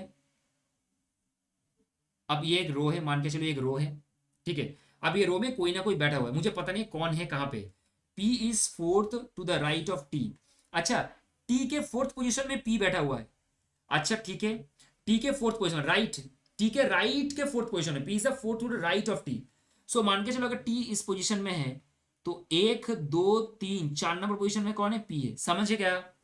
4 नंबर पोजीशन में कौन है? पी है। इसके बाद देखो W is fourth to the left of S. अच्छा डब्ल्यू जो है ना वो फोर्थ पोजीशन में एस के लेफ्ट से, तो अगर एस को हम लोग ड्रॉ करते तो 1 2 3 4 इसमें डब्ल्यू है, समझे? Yes sir, got it. R and U which are not at the ends are neighbor of Q and T respectively। अच्छा R and U जो है ना वो Q and T का नेबर है। R जो है, R जो है वो Q का नेबर है और T U जो है वो T का नेबर है। तो ऑब्वियस सा बात है T का नेबर कौन है सर? U है, समझ में आ गया। W is next to the left of P। अच्छा P के लेफ्ट हैंड साइड में W है, P के लेफ्ट हैंड साइड में W है, तो P इस तरफ W इस तरफ होना चाहिए कुछ, समझो चीजों को। P के लेफ्ट हैंड साइड में W है and P is a neighbour of Q। P के नेबर कौन है? Q है, तो Q कुछ इस तरफ होगा, समझे कि ना? समझे कि ना? तो मतलब Q इस तरफ है, समझे सर? यस। अब सोचो बोल रहा है कि R जो है ना उसका नेबर कौन है? उसका नेबर है आपका Q, तो R के नेबर Q है, ये भी समझ में आ रहा है सर, एकदम पक्का। अब सोचो यहाँ पे अब कौन कौन बचा। अब देखो यहाँ पे बचा कौन, अब देखो क्या बोल रहा है, W is fourth to the left of S, ये तो हो गया। अब बचा कौन कौन मेरे लिए?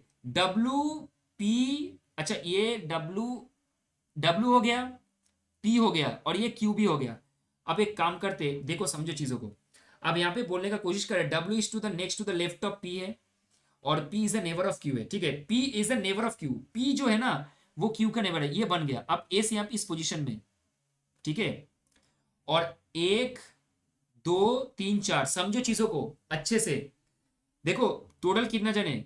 P Q R S T U V W, इनमें से आप अगर देखोगे तो इनमें से मेरा ऑलमोस्ट सब चीज हो चुका है, मतलब यहाँ पे क्यू हो गया है, डब्ल्यू हो गया है, टी हो गया है, आर हो चुका है, एस भी एस नहीं हुआ है अभी, ठीक है, एस भी हो चुका है। तो आप सोचो अगर मैं इसको यहाँ पे ड्रॉ करता हूँ, देखो यहाँ पे मैं ड्रॉ करूँ, ठीक है, कुछ यहाँ पे ड्रॉ करूँ, देखो एक चीज समझो, टी यहाँ पे है, 1 2 3, 4 नंबर पोजिशन में उसका पी है, ठीक है, समझे क्या। अब एस के 4 नंबर पोजिशन में डब्ल्यू है, और आपका यहाँ पे बोला है कि डब्ल्यू और पी जो है वो अगल बगल में है, मतलब पी के लेफ्ट हैंड साइड में डब्ल्यू है, ठीक है। तो अगर एस लिखोगे तो एस के 4 नंबर पोजीशन में कौन है, लेफ्ट के साइड से, एस के 4 नंबर पोजीशन में कौन है, लेफ्ट के साइड पे आपका कौन है, डब्ल्यू है। तो 1 2 3 नंबर पी है और डब्ल्यू है आपका 4 नंबर। अब next, P is the neighbour of Q, P is the neighbour of Q, तो यहाँ पे क्यू बैठेगा। अब उसके बाद देखो क्या लिखा है, R and U which are the neighbour of T, so T के नेबर कौन है, टी के नेबर कौन है सर, यू है, और क्यू के नेबर कौन है सर, आर है। समझो देखो लिखा है यहाँ पे R is the neighbour of Q, so Q के नेबर कौन है, आर है, और टी के नेबर कौन है, यू है, तो यहाँ पे वी होगा। समझे क्या, yes. Tell who are sitting at the extreme ends, T and S. देख रहे हो, थोड़ा इंटरेस्टिंग है, थोड़ा समझ के करना है ये सीटिंग अरेंजमेंट का क्वेश्चन, थोड़ा समझ में, क्योंकि यहाँ पे सीटिंग अरेंजमेंट बहुत इंटरेस्टिंग होते हैं और थोड़ा लॉजिकल होते हैं, ठीक है। तो T N is the correct answer. अब आ जाओ यहाँ पे, चलिए सर देखिए, अब यहाँ पे आ जाइए, 5 फ्रेंड्स है are sitting in a bench, A is immediate left of B. अच्छा ए जो है ना वो बी के लेफ्ट हैंड साइड में बैठा है, समझो बी के लेफ्ट हैंड साइड में कौन बैठा है सर, ए बैठा हुआ है, ठीक है। बी के लेफ्ट हैंड साइड में कौन बैठा है सर, ए बैठा हुआ है। तो sir A is to the immediate left of B but on the immediate right of C, okay. D is to the immediate right of B but on the immediate left of E, who are the extremes, very good. See what is says, ये लोग क्या बोले कोशिश कर रहे हैं, देखो बोले कि A is to the immediate left of B, मतलब बी के लेफ्ट में कौन है सर, ए, मैंने ग्राफ ड्रॉ कर दिया, okay.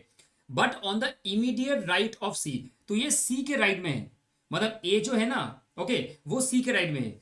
D is to the immediate right of B, अच्छा डी यहां पे बैठा हुआ है, सोचो डी यहां पे बैठा हुआ है सर, समझ में आया। उसके बाद immediate right of B but on the immediate left of E, अच्छा ई के लेफ्ट में है, तो हो गया ना सर। देखो कितनी इजी है, पहले तो मैंने ए को बी को ड्रॉ किया, उसके बाद ए और सी के बाद रिलेशन किया, उसके बाद बी और डी का रिलेशन किया, उसके बाद लास्ट में ई। अब क्वेश्चन क्या है sir, who are at the extreme, sir C and E, C and E is the correct answer. समझे क्या, यस सर समझ गया सर। चलिए आगे बढ़ते। अब देखिए sir, question number 45, study the following question carefully and answer the given question. 4 ladies, अच्छा ये नहीं होगा, and sorry guys, A B C and D, okay. 4 ladies है, A B C and D, okay, and 4 gentleman E F G H, okay. 4 ladies है और 4 gentleman, समझ में आया sir. Are sitting in a circle around a table facing each other, अच्छा ladies भी ताक रहा है और जेंट्स भी ताक रहा है, दोनों एक साथ में ताक रहा है, ठीक है, बढ़िया, समझ में आया सर। अब चलिए आगे क्या बोलते हैं, देखिए, no 2 ladies, this are the conditions, okay. No 2 ladies और gentleman are sitting side by side, अच्छा दोनों जन एक साथ में साइड बाय साइड नहीं बैठेगा, मतलब दोनों जेंटलमैन दोनों लेडीज दोनों एक साथ आजू बाजू में नहीं बैठेगा, मतलब एक ladies gentleman then ladies gentleman then ladies gentleman, like that, okay. C who is sitting between G and E is facing D, अच्छा सी जो है ना वो तो एक लेडीज है, अब वो ना जी और ई के बीच में जो डी से फेसिंग है, F is between D and A and facing G, अच्छा एफ जो है वो डी एंड ए के बीच में एंड वो जी को ताक रहा है। ही H is to the right of B, H जो है वो बी के राइट हैंड साइड में है। अब क्वेश्चन समझते हैं, उसके बाद हम लोग ड्रॉ करेंगे, ठीक है। Who is sitting left of A, who is sitting left of A, अच्छा ए के लेफ्ट में कौन बैठा हुआ है, ई इज फेसिंग होम, अब ई किसके तरफ ताक रहा है। अब क्वेश्चन को पढ़ने के बाद जो समझ में आ रहा है, देखो एक चीज समझो यहाँ पे, मानो कि अगर मैं ये एक सर्कल ड्रॉ कर देता हूं, ठीक है, एक सर्कल ये मैं ड्रॉ कर दे रहा हूं, ठीक है, बहुत गंदा सर्कल है, एक सर्कल में ड्रॉ कर दे रहा हूं। अब सर्कल में सोचो क्या है, 4 लेडीज और 4 जेंटलमैन है। Now they said clearly no 2 ladies और gentleman are sitting side by side, ठीक है sir. C who is sitting between G and E is facing D, okay. अच्छा सबसे पहले तो ये समझना है कि देखो एक चीज समझो, आप ना कोई भी एरिया में आप ड्रॉ कर सकते हो, कोई से भी स्टार्ट कर सकते हो, ये आपका मर्जी है कि आप सर्कल में कौन सा पॉइंट से स्टार्ट करोगे। मैं हमेशा बोलता हूँ भाई एंटी क्लॉकवाइज करना इजी होता है। अब रीजन क्या है, क्योंकि क्लॉकवाइज करने से समझ में सब मतलब हर टाइम पे नहीं आता, ये एक टेक्निक है, लाइक एंटी क्लॉकवाइज करने से समझ में आता है। देखो मैं वही करूंगा। सबसे पहले आप सोचो, ये कहा बोला गया है कि F is between D and A, जो कि जी को ताक रहा है, H is to the right of the B. अब सबसे पहले चारों चारों है ना, तो एक काम करते हैं, देखो सी जो है वो जी और ई के बीच में बैठा हुआ है। एक काम करते हैं, मैं ना यहाँ पे एक काम करते हैं, सी जो है वो जी के, अच्छा यहाँ पे मैं यहाँ पे एक काम करते हैं, यहाँ पे जी को डाल देता हूँ और ई यहाँ पे डाल देता हूँ। दोनों के बीच में मान के चलो 8 पॉइंट है, 1 2 3 4 5 6 7 और ये 8, ठीक है। 1 2 3 4 5 6 7 8 हो गया।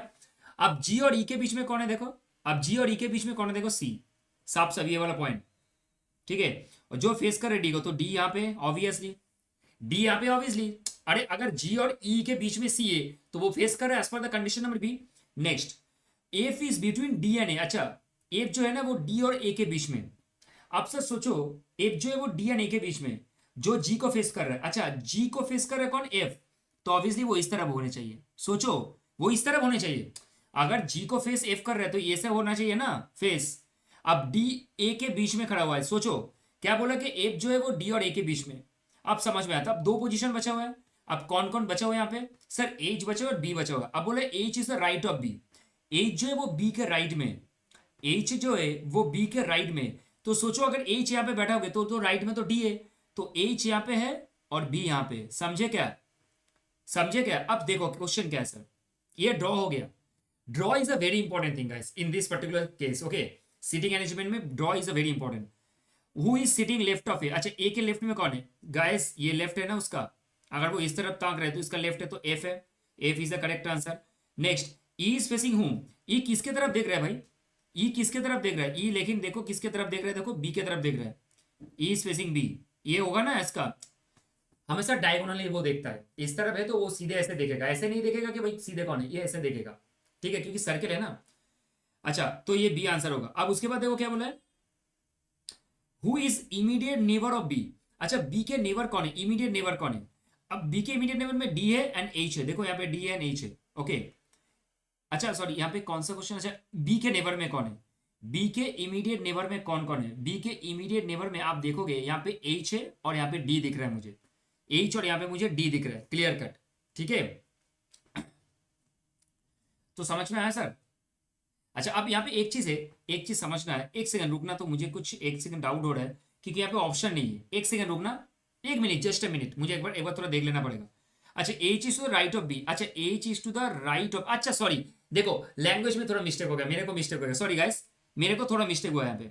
सी what is there written, they written H is to the right of B, मतलब एच जो है ना, एच जो है वो बी के राइट में, तो इसलिए देखो बी यहाँ पे होगा और एच यहाँ पे होगा, sorry guys my bad, sorry sorry my bad है, ये गड़बड़ हो गया एक तो, लैंग्वेज बहुत इंपॉर्टेंट है। तो बी के राइट हैंड साइड में एच खड़ा हुआ है, तो ई किसको ताक रहा है, ई, लेकिन यहाँ पे देखो पहला वाला क्वेश्चन में कोई प्रॉब्लम नहीं क्योंकि ए के लेफ्ट में एफ है, लेकिन बी किसको ताक रहा है, ई किसको ताक रहा है, ई लेकिन एच को ताक रहा है, तो इसका आंसर थोड़ा सही कर दो, ठीक है, इसका आंसर थोड़ा सही कर दो, इसका आंसर होगा एच सर। अब देखो क्या लिखा, who is immediate neighbour of B, B की इमीडिएट नेबर कौन है, एच है और कौन है सर, जी है, एच और जी है ना, तो ये होगा आंसर, ठीक है, समझ में आ गया सर, ठीक है, इसको थोड़ा ठीक कर लेना। ये देखो एक ही छोटा सा गलती है, अगर तुम ठीक से ड्रॉ नहीं करते तो प्रॉब्लम आएगा, कोई बात नहीं, चलो सर आगे बढ़ते, फटाफट करके आगे बढ़ते, चलिए sir. Four girls A B C D are sitting around in a circle facing the centre, okay, वो सेंटर की तरफ दिख रहा है, किसके तरफ दिख रहा है सर, सेंटर की तरफ दिख रहा है। B and C in front of each other, अच्छा which of the following is immediately true, ये मैथ का क्वेश्चन है। अब ये जो क्वेश्चन है ये बहुत अच्छा क्वेश्चन है, एक सर्कल में बैठा हुआ है चारों जन एक सर्कल में बैठा हुआ है, ठीक है, ये एक सर्कल है, इस सर्कल में चारों जन बैठे हुए हैं, मान के चलो। अब ये एक पॉइंट, ये एक पॉइंट, ये एक पॉइंट मान के चलो और ये एक पॉइंट है, ठीक है, ये चारों एक अलग अलग पॉइंट है मान के चलो, ठीक है। अब ये चारों पॉइंट में बैठा हुआ है, यहाँ पे बोला है कि sitting around a circle facing the centre, B and C in front of each other, अच्छा बी एंड सी जो है ना वो ईच अदर के फ्रंट में, I am repeating B and C in front of each other, which of the following is definitely true. अगर मुझे एक चीज बोलो, यहाँ पे ना क्वेश्चन करने का भी दरकार नहीं है, अगर B and C in front of each other होगा तो ऑब्वियस सा बात है यहाँ पे A and D in front of each other होगा। अरे भाई एक चीज समझो, यहाँ पे एक चीज लॉजिकली सोचो, अगर यहाँ पे मुझे साफ साफ दिख रहा है कि बी एंड सी जो है वो इन फ्रंट ऑफ ईच अदर है, दोनों के बीच ईच अदर है, तो ऑब्वियस सा बात है A on D in front of each other होगा, A is not between B and C, ऐसा कुछ नहीं है, ये पढ़ना ही नहीं है, ट्रू बोला है ना। तो सोचो अगर फ्रंट ऑफ ईच अदर होगा तो ऑब्वियस सा बात है A and D in front of each other होगा, ये सबसे इजी है, आपको देखना ही नहीं है D is left to C, A is left to C, भाई इतना दरकार नहीं है। अगर ए बी और सी है तो ऑब्वियस सा बात है ए और D in front of each other होगा, सिंपल सा बात। ठीक है, ये करेक्ट आंसर है, ये करेक्ट आंसर है। ठीक है, आगे बढ़ते हैं। ये सब टेक्निक से मैं बता रहा हूं, ये सब टेक्निक से समझने के लिए। ठीक है, 5 children are sitting in a row. अच्छा, 5 बच्चे एक रो में बैठा हुआ है। A is sitting next to P but not T. K is sitting next to R who is sitting the extreme left and T is not sitting next to K who is R adjacent to S. Very good sir, समझे क्या question? चलिए sir यहां पे draw कर लेते। ठीक है, यहां पे ड्रॉ कर लेते। देखो अगर सोचो ये क्वेश्चन हम लोग करते, थोड़ा मैं छोटा कर लेता हूं, यहां पे आ जाओ। देखो अगर हम ऐसे बोलेंगे कि भाई एक रो है, ये एक सिंपल रो है, S is sitting next to P but not T. अच्छा, एस जो है ना वो पी के बाद ही बैठा हुआ है, मतलब पी पहले उसके बाद एस है। K is sitting next to R, K जो है वो आर के पास बैठा हुआ है, मतलब आर उसके बाद के। Who is sitting on the extreme left, अच्छा आर जो है वो एक्सट्रीम लेफ्ट में है, तो मतलब यहां पे समझे क्या? अब आर के नेक्स्ट में कौन है? आर के है। देखो ड्रॉ कैसे हो रहा है, ये लाइन मुझे ड्रॉ करने में हेल्प कर रहा है। This particular sentence, T is not sitting next to K. अच्छा, टी ना के बगल में नहीं है। अब who is adjacent to S, अब सोचो टी अगर के बगल में नहीं है, लेकिन यहां पे क्या बोले S is sitting next to P, तो बट नॉट टी। एस जो है वो पी के बगल में है, लेकिन टी के बगल में नहीं है। तो सोचो अगर मैं ऐसे बोलता हूं कि पी के बाद कौन है? एस बैठा हुआ है। पी के बाद कौन है सर? एस बैठा हुआ है। तो अगर ऐसे होता है कि पी यहां पर है तो उसके बगल कौन होगा? एस होगा। बट देखो क्या लिखा है, S is sitting next to P but not T. S लेकिन देखो यहां पे क्या है, टी के बाद नहीं, टी के बाद नहीं, तो टी यहां पे होगा। समझे क्या? टी यहां पे होना चाहिए ना। अब देखो क्या लिखा है, T is not sitting next to K, तो के तो नेक्स्ट में टी नहीं है। पी के नेक्स्ट है एस, एस के बाद है टी। यहां पे ये मीनिंग मत सोचना S is sitting next to P but not T, ये मत सोचना।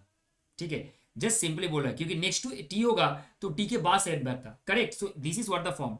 Now they said who is और R adjacent to S, S के एडजेसेंट में पी है और टी है, तो ये is the correct answer D. समझे क्या सर? यस, क्लियर हो गया सर एकदम। ठीक है, this what the correct answer.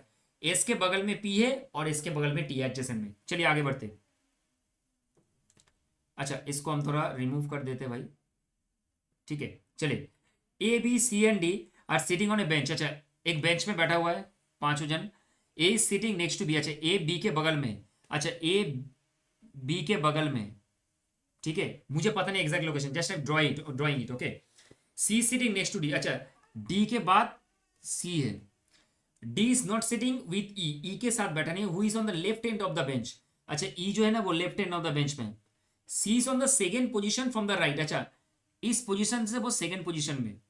सी जो है इस पोजिशन से वो सेकेंड पोजिशन में। अब समझो एक चीज, C is second position from the right, right से सेकेंड पोजिशन में। ठीक है, मतलब अगर यहाँ पे कोई बैठा हुआ है तो यहाँ पे वो सी है। ठीक है ना sir? Yes, A is to the right of the B, अच्छा ए जो है वो right of the B and E है। अच्छा बी एंड ई के राइट में, तो ऑब्वियसली बात है ई एंड बी के राइट में तो ए ही है ना। A and C are sitting together, अच्छा ए एंड सी बाजू बाजू में बैठा हुआ है। ए एन सी बाजू बाजू में बैठा हुआ है, सोचो ए एन सी बाजू बाजू में बैठा हुआ है। ठीक है, ऐसा होगा। तो सर यहां पे जो आपने लाइन लिखा था C sitting next to D, D is not sitting with E, who is on the left end of the bench, C is on the second position from the right, A is the right of B and E, अच्छा A is the right of A and B and E, B and E के right में। A and C are sitting together in which position A is sitting. अब ए कौन सा position में वो बोलना है, ए कौन सा पोजिशन में वो आपको बताना है सर। ठीक है, अब एक चीज समझो, यहाँ पे डी का मैंने पोजीशन ड्रॉ ही नहीं किया, डी का मैंने पोजीशन ड्रॉ नहीं किया, तो देखो यहाँ पे सी सिटिंग नेक्स्ट टू डी। ठीक है, अब डी का पोजीशन ऑब्वियसली यहाँ पे होना चाहिए। ठीक है, आई होप सो कि ये थोड़ा गड़बड़ है, आई थिंक सो।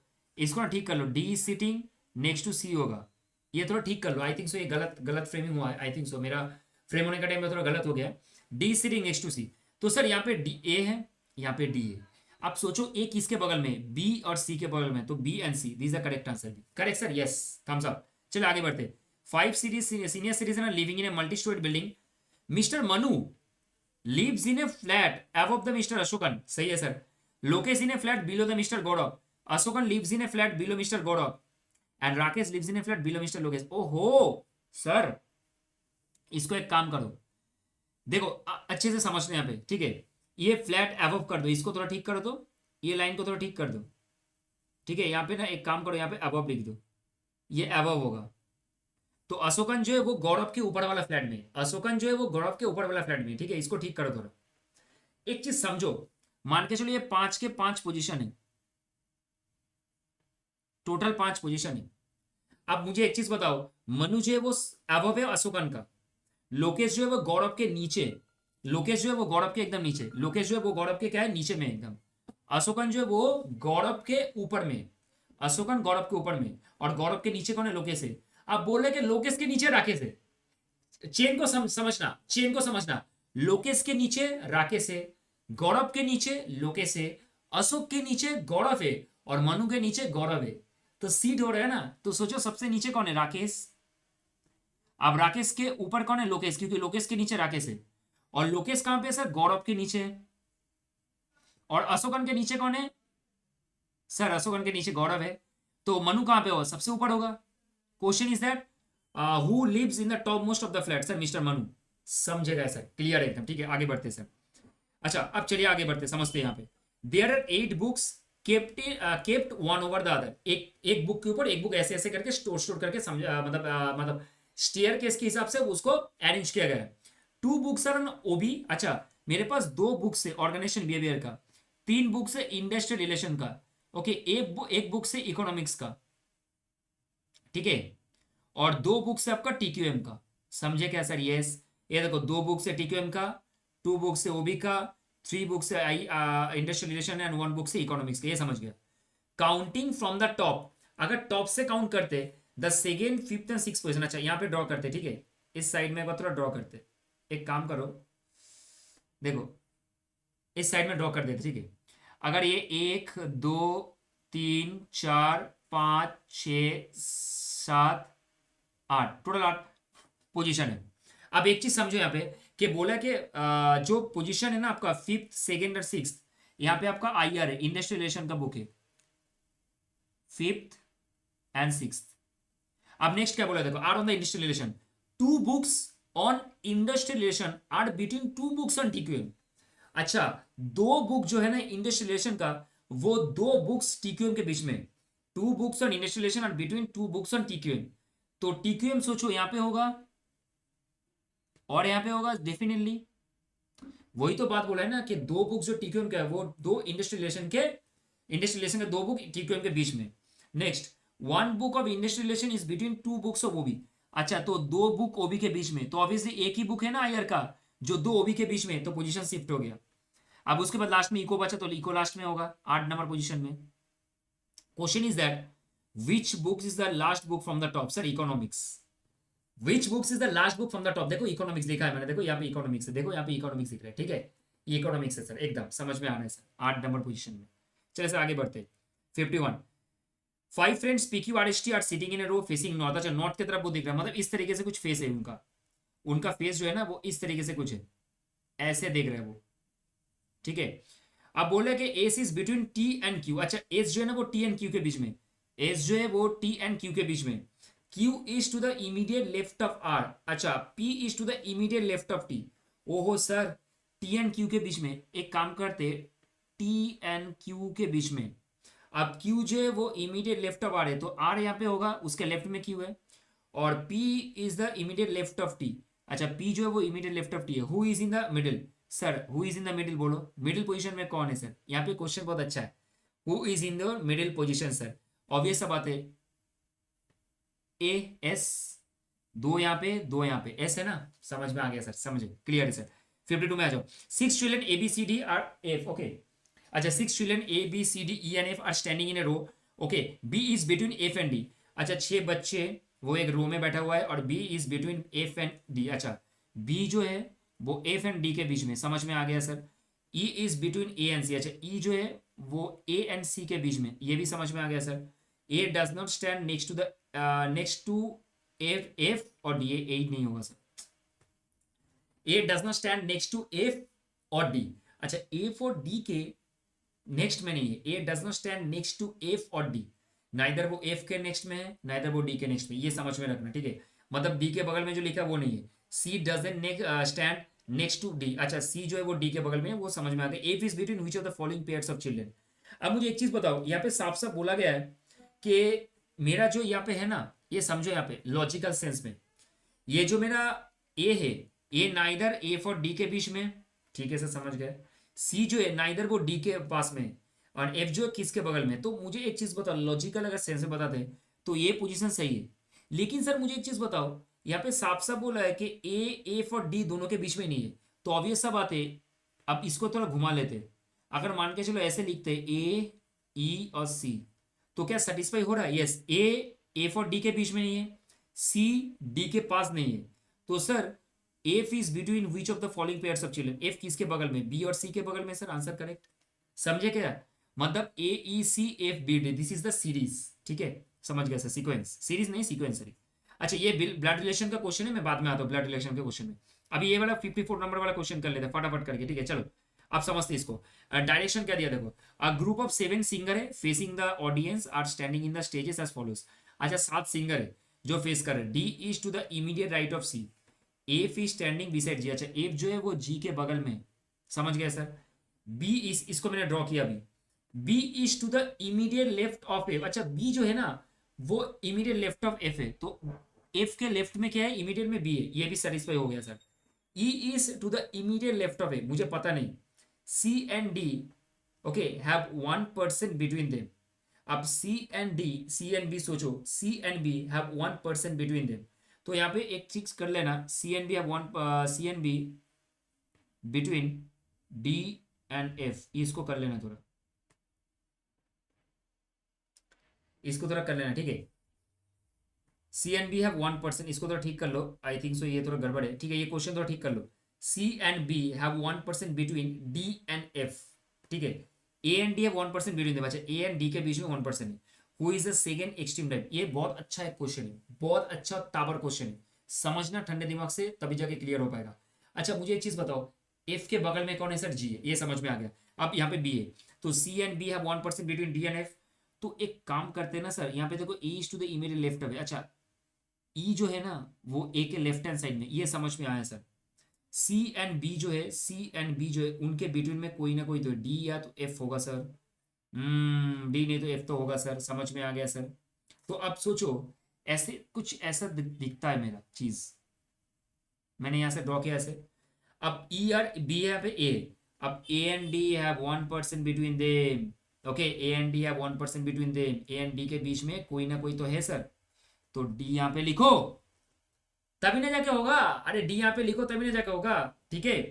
अब सोचो कि यहाँ पे C and B have 1% between D and F. अच्छा सी एंड बी जो है वो उसके, अच्छा तब तो सर यहाँ पे सेटिस्फाई नहीं कर पाएंगे।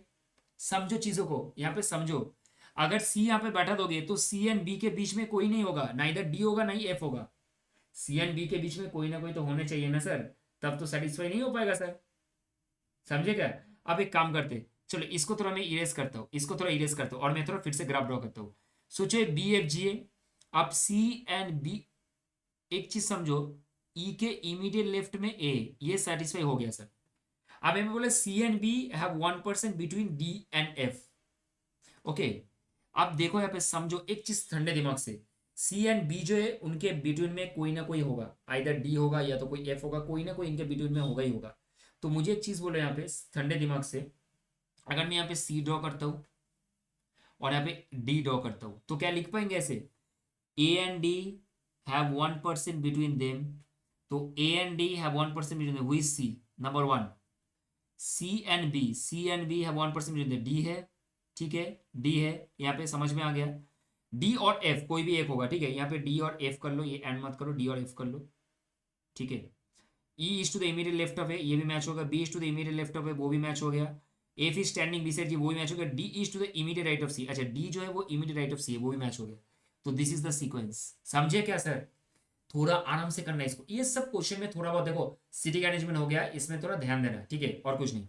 Who is on the second extreme right? Second extreme right में कौन है सर? एफ है, तो F is the correct answer. If you start counting from the left, left side on which number is B? B कौन सा number है sir? 5th position में, तो ये दिस करेक्ट आंसर। डन, एक बार सीटिंग हो गया तो बाकी का काम खत्म, ठीक है। चलिए सर ब्लड रिलेशन में घुसते, ब्लड रिलेशन में घुसे फटाफट करके, ब्लड रिलेशन में चलते। ए इज ब्रदर ऑफ बी, अच्छा ए बी का ब्रदर है, समझे सर? बी ए बी का ब्रदर है, देखो ए जो है बी का ब्रदर है, समझ गया sir. Therefore A is male, अच्छा ए मेल है, ये भी समझ में आ गया सर। अच्छा C is a father of D, अब सी जो है वो क्या है, सी जो है वो डी का फादर है, ये भी समझ में आ गया sir. Therefore C is male, अच्छा सी भी यहाँ पे मेल हो गया, समझे सर, क्लियर है।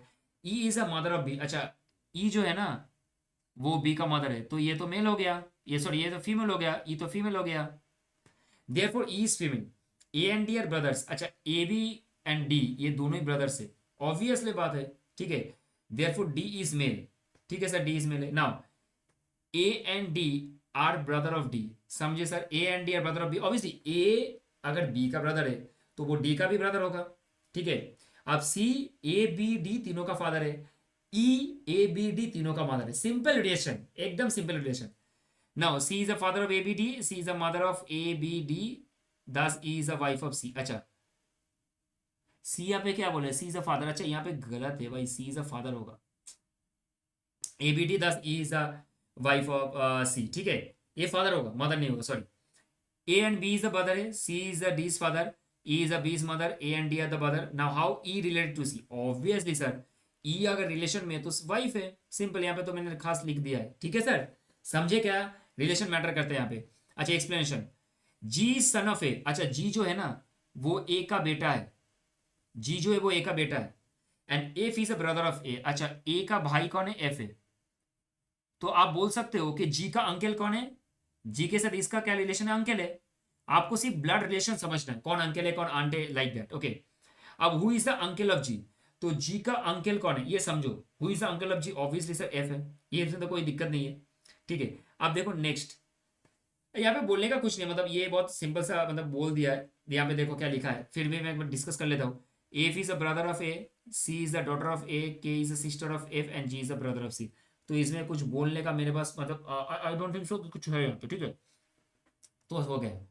अच्छा ए इज बीज ब्रदर, अच्छा ए जो है वो बी का ब्रदर है, सी इज बीज मदर, अच्छा सर ये क्वेश्चन तो देखो एक बार करने पड़ेंगे सर, चलिए एक बार करते हैं, ठीक है, यहाँ पे लिख लेते हैं, नोट से लिख लेते हैं, ठीक है, समझ में आ जाएगा। देखो ए जो है, ओके, ये बी का ब्रदर है, ये समझ में आया सर। और सी जो है वो बी का मदर है, ठीक है, अब सी जो है वो बी का मदर है, तो एक चीज मुझे बताओ, तो सी जो है वो ए का भी मदर है, D is a C's father, अच्छा डी जो है वो सी का फादर है, अरे भाई डी जो है वो सी का फादर है, मतलब भाई ये डी जो है ना वो कौन हो गया मेरा, डी जो है वो ए और बी का कौन हो गया, ए और बी का ग्रैंडफादर हो गया, समझे क्या, यस। अच्छा E is the D's mother, E is the D's mother, अच्छा ई जो है वो डी का मदर है, अरे भाई बहुत अच्छा रिलेशन है यहाँ पे, chain relation like that, okay. How is A related to B, अच्छा ए के साथ यहाँ पे बी का रिलेशन क्या है, how is A related to D होगा, ये डी होगा भाई, ये डी होने चाहिए, क्या गड़बड़ हो गया क्वेश्चन, ठीक है चलो। How is A related to D, A के साथ डी का रिलेशन क्या है, सर बहुत सिंपल है, सोचो आप लोग एक बार, how is A related to D. एक चीज मैं बताना चाहूंगा गाइस, ये ध्यान में रखना, जब भी इस तरह के क्वेश्चन होगा आप देखो कौन रिलेशन में वो मांग रहा है, ए रिलेटेड टू डी, मतलब ए डी का क्या लगता है, ए डी का क्या लगता है, ऑब्वियस सा बात है सर, ग्रैंडसन, ए डी का क्या लगता है, ऑब्वियसली ग्रैंडसन लगता है ना, आप सोच के देखो ठंडे दिमाग से, कौन लगता है सर, मेरा ग्रैंडसन लगता है डेफिनेटली, तो मैं क्या बोल सकता हूँ यहाँ पे, ग्रैंडसन लगता है सर, तो इज अ करेक्ट आंसर, समझे सर, यस करेक्ट है। ए इज बीस ब्रदर, सी इज, अच्छा ये अच्छा ये अच्छा है, देखो ए जो है सिमिलरली, अब इसकी ये वाला क्वेश्चन, ए और बी भाई भाई है, ठीक है, भाईचारा है, ठीक है, ब्रो है। सी इज डीज फादर, सी जो है वो डी का फादर है, अच्छा सी जो है वो डी का क्या है, सी जो है वो आप सोचो डी का फादर है, ठीक है, समझे सर, यस ये भी समझ में आ गया सर, क्लियर है। अब देखो ई is the B's mother, E जो है वो बी का मदर है, समझे सर, यस, तो ए का भी मदर होगा sir definitely, A and D are brothers, अच्छा A and D are brothers, अच्छा तो मुझे एक चीज बताओ, सी अगर A and B D brother है तो बी भी ब्रदर होगा, ये आई थिंक सो हम लोग कर चुके हैं अभी जस्ट। अब ई और सी के बीच में रिलेशन क्या है, ये जस्ट हम लोग करके आए सर, वाइफ है। अच्छा C is related to the, एक क्वेश्चन थोड़ा अलग है, देखो गड़बड़ मत करना, एक सेकंड गड़बड़ मत करना, they ask you how C related, last वाला क्वेश्चन में हम लोग देखे थे हाउ ई रिलेटेड, यहाँ पे बोले सी रिलेटेड, सी क्या है, ई का ऑब्वियसली हस्बैंड, समझे क्या, मतलब ए बी डी तीनों सिबलिंग्स है, और सी और ई जो है वो रिलेशन में, ई है मदर और सी है फादर, ऑब्वियसली भाई ई सी तो आपका हस्बैंड है ई का, समझिए यस। अब ये करते sir, F is a brother of, अच्छा एफ जो है वो ए का ब्रो है, ठीक है। जी is the daughter of A, अच्छा जी जो है वो ए का डॉटर है, समझे सर, यस क्लियर। अब के जो है वो एफ का सिस्टर है, अच्छा के जो है वो है एफ का सिस्टर, ये भी समझे सर। तो मुझे एक चीज बताओ, अगर एफ का सिस्टर के तो ए का भी सिस्टर के, ऑब्वियसली बात, relation, blood relation. Now C is a brother of G, अब सी जो है वो जी का ब्रदर है, ठीक है, तो जी का ब्रदर है, ऑब्वियसली जी का ब्रदर है। अब मुझे एक चीज बताओ, यहाँ पे क्वेश्चन क्या है, who is the uncle of G. अब जी का अंकल कौन है, who is the uncle of G, ठंडे दिमाग से। एक चीज again, G is the daughter of A, तो जी जो है ना वो डॉटर है, किसका डॉटर है, ए का डॉटर है, ठीक है। और अभी क्वेश्चन है कि अंकल कौन है, जी का भाई कौन है, सी है। अब अंकल कौन हो, देखो ये तो सिस्टर है, ये तो लेडी, ये तो अंकल नहीं हो सकता है, तो जी का अंकल ऑब्वियसली एफ होगा, तो F is the correct answer, क्योंकि ए फादर है, ये मदर है, के सिस्टर है, तो एफ ऑब्वियसली अंकल होगा। करेक्ट सर, आगे बढ़ो। Explanation, F is the brother of, ये भी क्वेश्चन हो गया आई थिंक सो, ये वाला सेम क्वेश्चन है, ठीक है, ये भी सेम क्वेश्चन, ठीक है, ये 60 का सेम क्वेश्चन है, दो सेम सेम क्वेश्चन आ गया यहाँ पे एग्जाम में, इसमें हम लोग के प्रैक्टिस में। ए प्रिजनर इंट्रोड्यूस्ड अ, ये बहुत अच्छा क्वेश्चन है, स्टार मार्किंग, हाँ ये बहुत अच्छा क्वेश्चन है, स्टार मार्किंग, देखो समझो। A is a prisoner introduce a boy, अच्छा एक प्रिजनर ने इंट्रोड्यूस किया एक बॉय को, who came to visit him to jailer as brothers and sister, I have none, he is my father's sons, who is the boy. समझो चीजों को, क्या बोलने का कोशिश कर रहे हैं यहाँ पे, try to understand this it. बोल रहा है कि एक प्रिजनर है जिसने इंट्रोड्यूस किया एक बॉय को, who came to visit him to as a jailer as a brother and sister, I have none. Prisoner ये बोल रहा है कि ना ही उसका कोई ब्रदर है, नो ब्रदर, ना ही उसका कोई सिस्टर है, कोई नहीं है, समझो, ना ही उसका कोई ब्रदर है ना ही सिस्टर। सर आपको कैसे पता होगा, ये देखो ना यहाँ पे लिखा है I have none, I have none. इसके बाद सर आप मुझे बताओ, अब क्वेश्चन है ही इज माई, ओके, अब क्वेश्चन है यहाँ पे he is my father sons, अच्छा प्रिजनर भी बोल रहा है मेरे पापा का बेटे का बेटा है, कौन, वो लड़का। अब सोचो प्रिजनर का जो फादर है ना, प्रिजनर का कोई फादर होगा, सिंपल सा बात, प्रिजनर का कोई फादर होगा। अब फादर का सन कौन है, प्रिजनर है, अब इसका जो बेटा है वही वो बॉय है, तो दे said who is the boy, who is the boy, अरे भाई प्रिजनर का बॉय के साथ क्या रिलेशन है, सन है सर, सन। ये बहुत अच्छा क्वेश्चन है गाइस, इंटरेस्टिंग है, एक सिर्फ sentence, 3 word, I have none, काम खत्म, क्लियर सर, आगे बढ़िए चलिए फटाफट। 62, 6 persons are seen together in a group, अच्छा 6 बंदे हैं जो कि seen together in a group, they are A B C D E and F, B is brother of D, अच्छा बी जो है ना वो है डी का ब्रदर, समझे सर, ब्रो है, अच्छा but D is not brother of B, अच्छा डी जो है वो बी का देखो यहाँ पे क्या, but B is a brother of D, अच्छा मतलब बी है लड़का और डी है आई थिंक सो फीमेल, ठीक है सर, कैसे पता चला, देखो ना D is not the brother of B, obviously D मतलब सिस्टर है बी का, क्योंकि ब्रदर सिस्टर ही तो होगा ना, अगर आप ब्रदर किसी को बोल लो आइधर वो आपका ब्रदर होगा या तो सिस्टर होगा डेफिनेटली, तो यहाँ पे डी आपका फीमेल है। F is a brother of B, अच्छा एफ जो है वो बी का ब्रदर है, ठीक है सर, मतलब एफ बी एंड डी तीनों सिबलिंग्स है। C and A are married, अच्छा C and A both are married, ठीक है together, F is a son of C, अच्छा एफ जो है ना वो सी का बेटा है obviously, but C is not the mother of F, तो सी मदर नहीं है, मतलब फादर है ऑब्वियसली, तो ए कौन है, मदर है, समझे क्या, देखो मैं लिंक कर रहा हूं, just linking, I am doing the linking, okay. E is a brother of A, अच्छा ई जो है वो अभी ए का ब्रदर है, ई जो है वो ए का ब्रदर है, ठीक है, समझ में आ गया sir. The number of female members in the group, कितना फीमेल मेंबर है बताओ, देखो एक तो ए फीमेल मेंबर है, एक तो डी फीमेल मेंबर है, एक तो ए फीमेल मेंबर है और एक आपका सर डी फीमेल मेंबर है, तो इसमें हम लोग क्या सीखे, इसमें हम लोग क्या सीखे बोलो मुझे, एक तो ए फीमेल मेंबर है और ये डी फीमेल मेंबर है, तो कौन है सर, कौन है बताओ, सर सिंपल सा बात है, दो है सर, ए है और डी है, हो गया सर, ठीक है, इस तरीके से क्वेश्चन।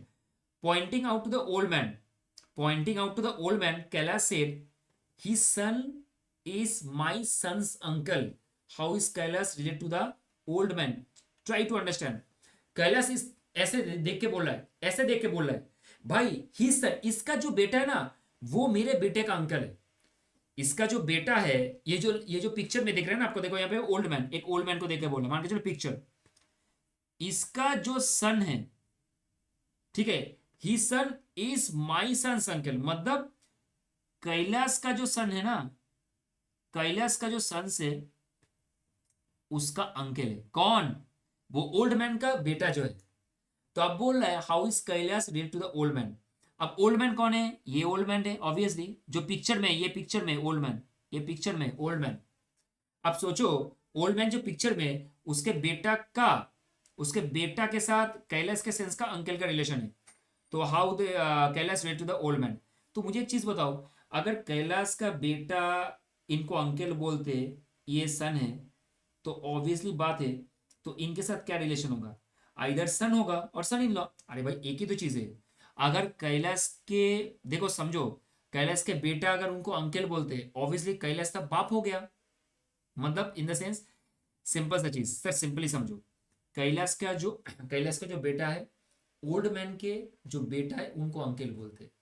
तो भाई एक चीज समझो, अगर मेरा बेटा किसी को अंकल बोल रहा है तो मेरा वो भाई हुआ ना, और मेरा भाई का पापा कौन होगा, वो ओल्ड मैन है, तो वो कौन होगा मेरा, ऑब्वियसली आइदर में उनका सन होगा, और या तो ओल्ड मैन का मैं सन इन लॉ होगा। तो is this answer correct, yes. देखो क्योंकि यहाँ पे बोला Kailash relate to the old man, अगर बोलता old man relate to the Kailash तो हम लोग बोलते फादर या तो father in law. Yes thumbs up, ठीक है। चल आगे बढ़ते। Pointing to a lady, Sahil said she is the daughter, okay. एक देखो समझो, ये पिक्चर है, ठीक है, इनका जो डॉटर है ना, इनका जो डॉटर है of the woman, she is the daughter of the woman who is the mother of the husband of my mother। मेरा मदर का, समझो, जो हस्बैंड है, मेरा माँ का जो हस्बैंड है, मतलब मेरा मदर का जो हस्बैंड है ना, उनका जो मदर है, हस्बैंड का जो मदर है, हस्बैंड का जो मदर है, समझो यहाँ पे देखो क्या है, who is the mother of the husband of my mother, she is the daughter of the women who is the mother of the husband of my mother. मेरे मम्मी का जो हस्बैंड है, उनका जो मदर है, उनके बेटी है, उनके बेटी है, ठीक है। तो मतलब ये जो पॉइंटिंग आउट कर रहे हैं।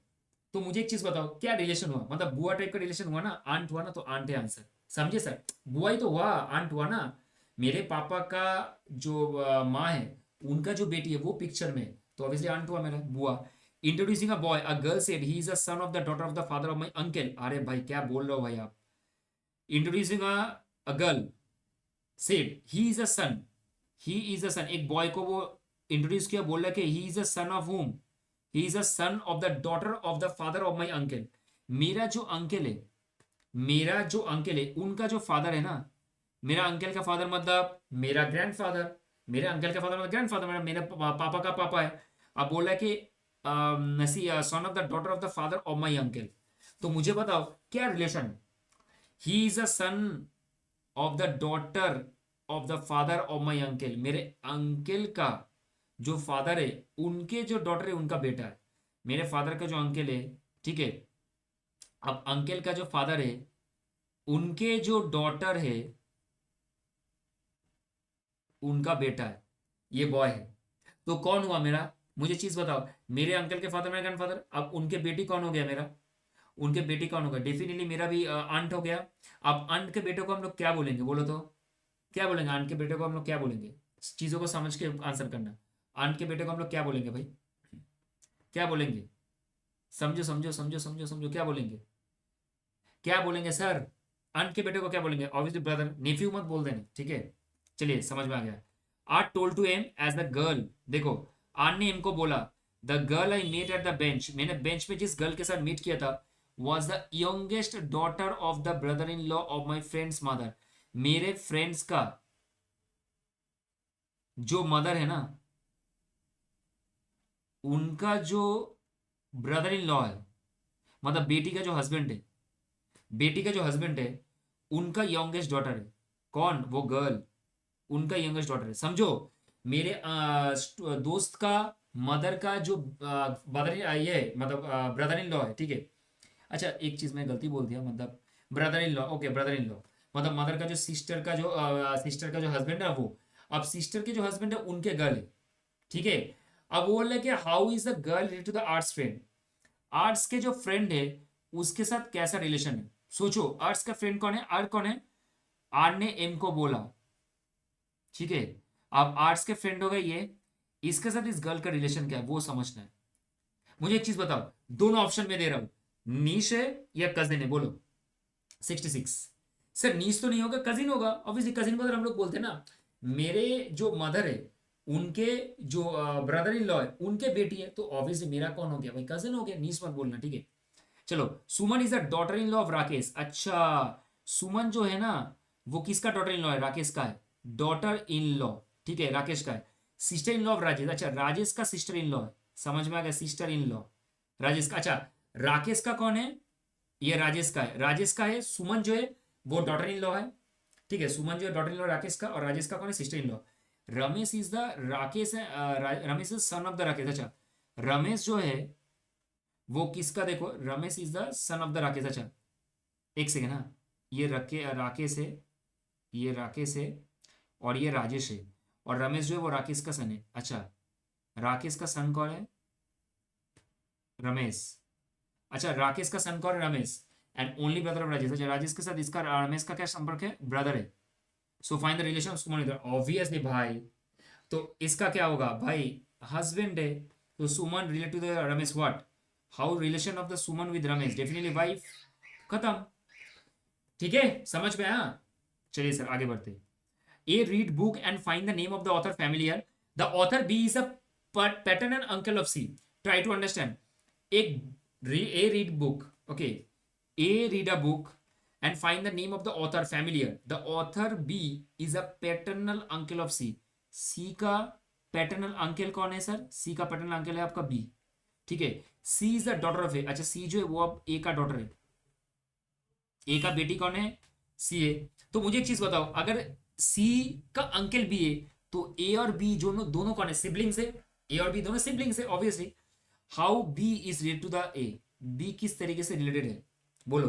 ऑब्वियसली ब्रदर है सर, समझे सर, इजी एकदम, 68 का ए ब्रदर है, 68 का ब्रदर है एकदम सर, समझ गया सर। 69 में आगे बढ़ो सर। 69 देखो, A is a son of B, अच्छा A is a son of B, A जो है वो बी का सन है, ठीक है, जल्दी जल्दी, हाँ चलो खत्म करते हैं। हो गया, ऑलमोस्ट 6 क्वेश्चन बचा हुआ है। B while B and C are sister to one another, अच्छा बी एंड सी जो है ये दोनों आपस में कौन है, सिस्टर है, मतलब दोनों ही मेल है, फीमेल है, दोनों ही फीमेल है सर, दोनों ही फीमेल है, okay. E is the mother of C, E जो है वो सी का मदर है, तो ऑब्वियस बात है बी का भी मदर होने चाहिए, ठीक है। If D is a son of E, अच्छा डी जो है वो ई का सन है, बेटा है, मतलब ई का लड़का लड़की है बी एंड सी, और ई का लड़का है D. Which of the following से स्टेटमेंट इज करेक्ट, कौन सा स्टेटमेंट करेक्ट है ये बताना है मुझे, समझे, समझे क्या, बी का बेटा है ए, सी और बी दोनों सिस्टर है, ई सी और बी का मदर है, ई जो है, सॉरी डी जो है वो ई का सन है, D is the maternal uncle of A, अच्छा डी जो है वो मेटरनल अंकल कौन है, A, D is the maternal uncle of A, अच्छा ठीक है, ये समझ में आ रहा है। E is a brother of B, अच्छा ई जो है वो बी का ब्रदर है, गलत एकदम, ये गलत है, एकदम नहीं होगा। D is a cousin of A, D जो है वो कजिन ऑफ ए, नहीं नहीं नहीं नहीं नहीं नहीं, एकदम नहीं। B and D are brothers, B and D का भी नहीं होगा क्योंकि वो तो सिस्टर सिस्टर है ना, तो ये तीनों का रॉन्ग है। So D is a middle uncle of A, obviously, क्योंकि सोचो ई का बेटा कौन है, डी ए, अब बी का ए कौन है, बी का सन कौन है, ए है, तो ए, सोचो जस्ट, अब ना जो, अब ये देखो एक चीज समझो यहाँ पे, बी सिस्टर है, मतलब ई का सन डी है, तो तीनों जो सिबलिंग है ना, बी सी एंड डी तीनों जो सिबलिंग्स है। अब अगर बी का बेटा ए है तो ए डी को क्या बुलाएगा, अंकल बुलाएगा, ऑब्वियसली बात, तो D is the maternal uncle of the, ठीक है, done sir. 70, A B are brother, A और बी दोनों भाई भाई है, ठीक है, ब्रो है, A and B are bro है, ठीक है, एंड सिस्टर रेस्पेक्टिवली। अच्छा सॉरी, ए है लड़का, बी है लड़की, मतलब ब्रदर सिस्टर है, सी इज एस फादर, अच्छा सी जो है वो ए का फादर है, ठीक है।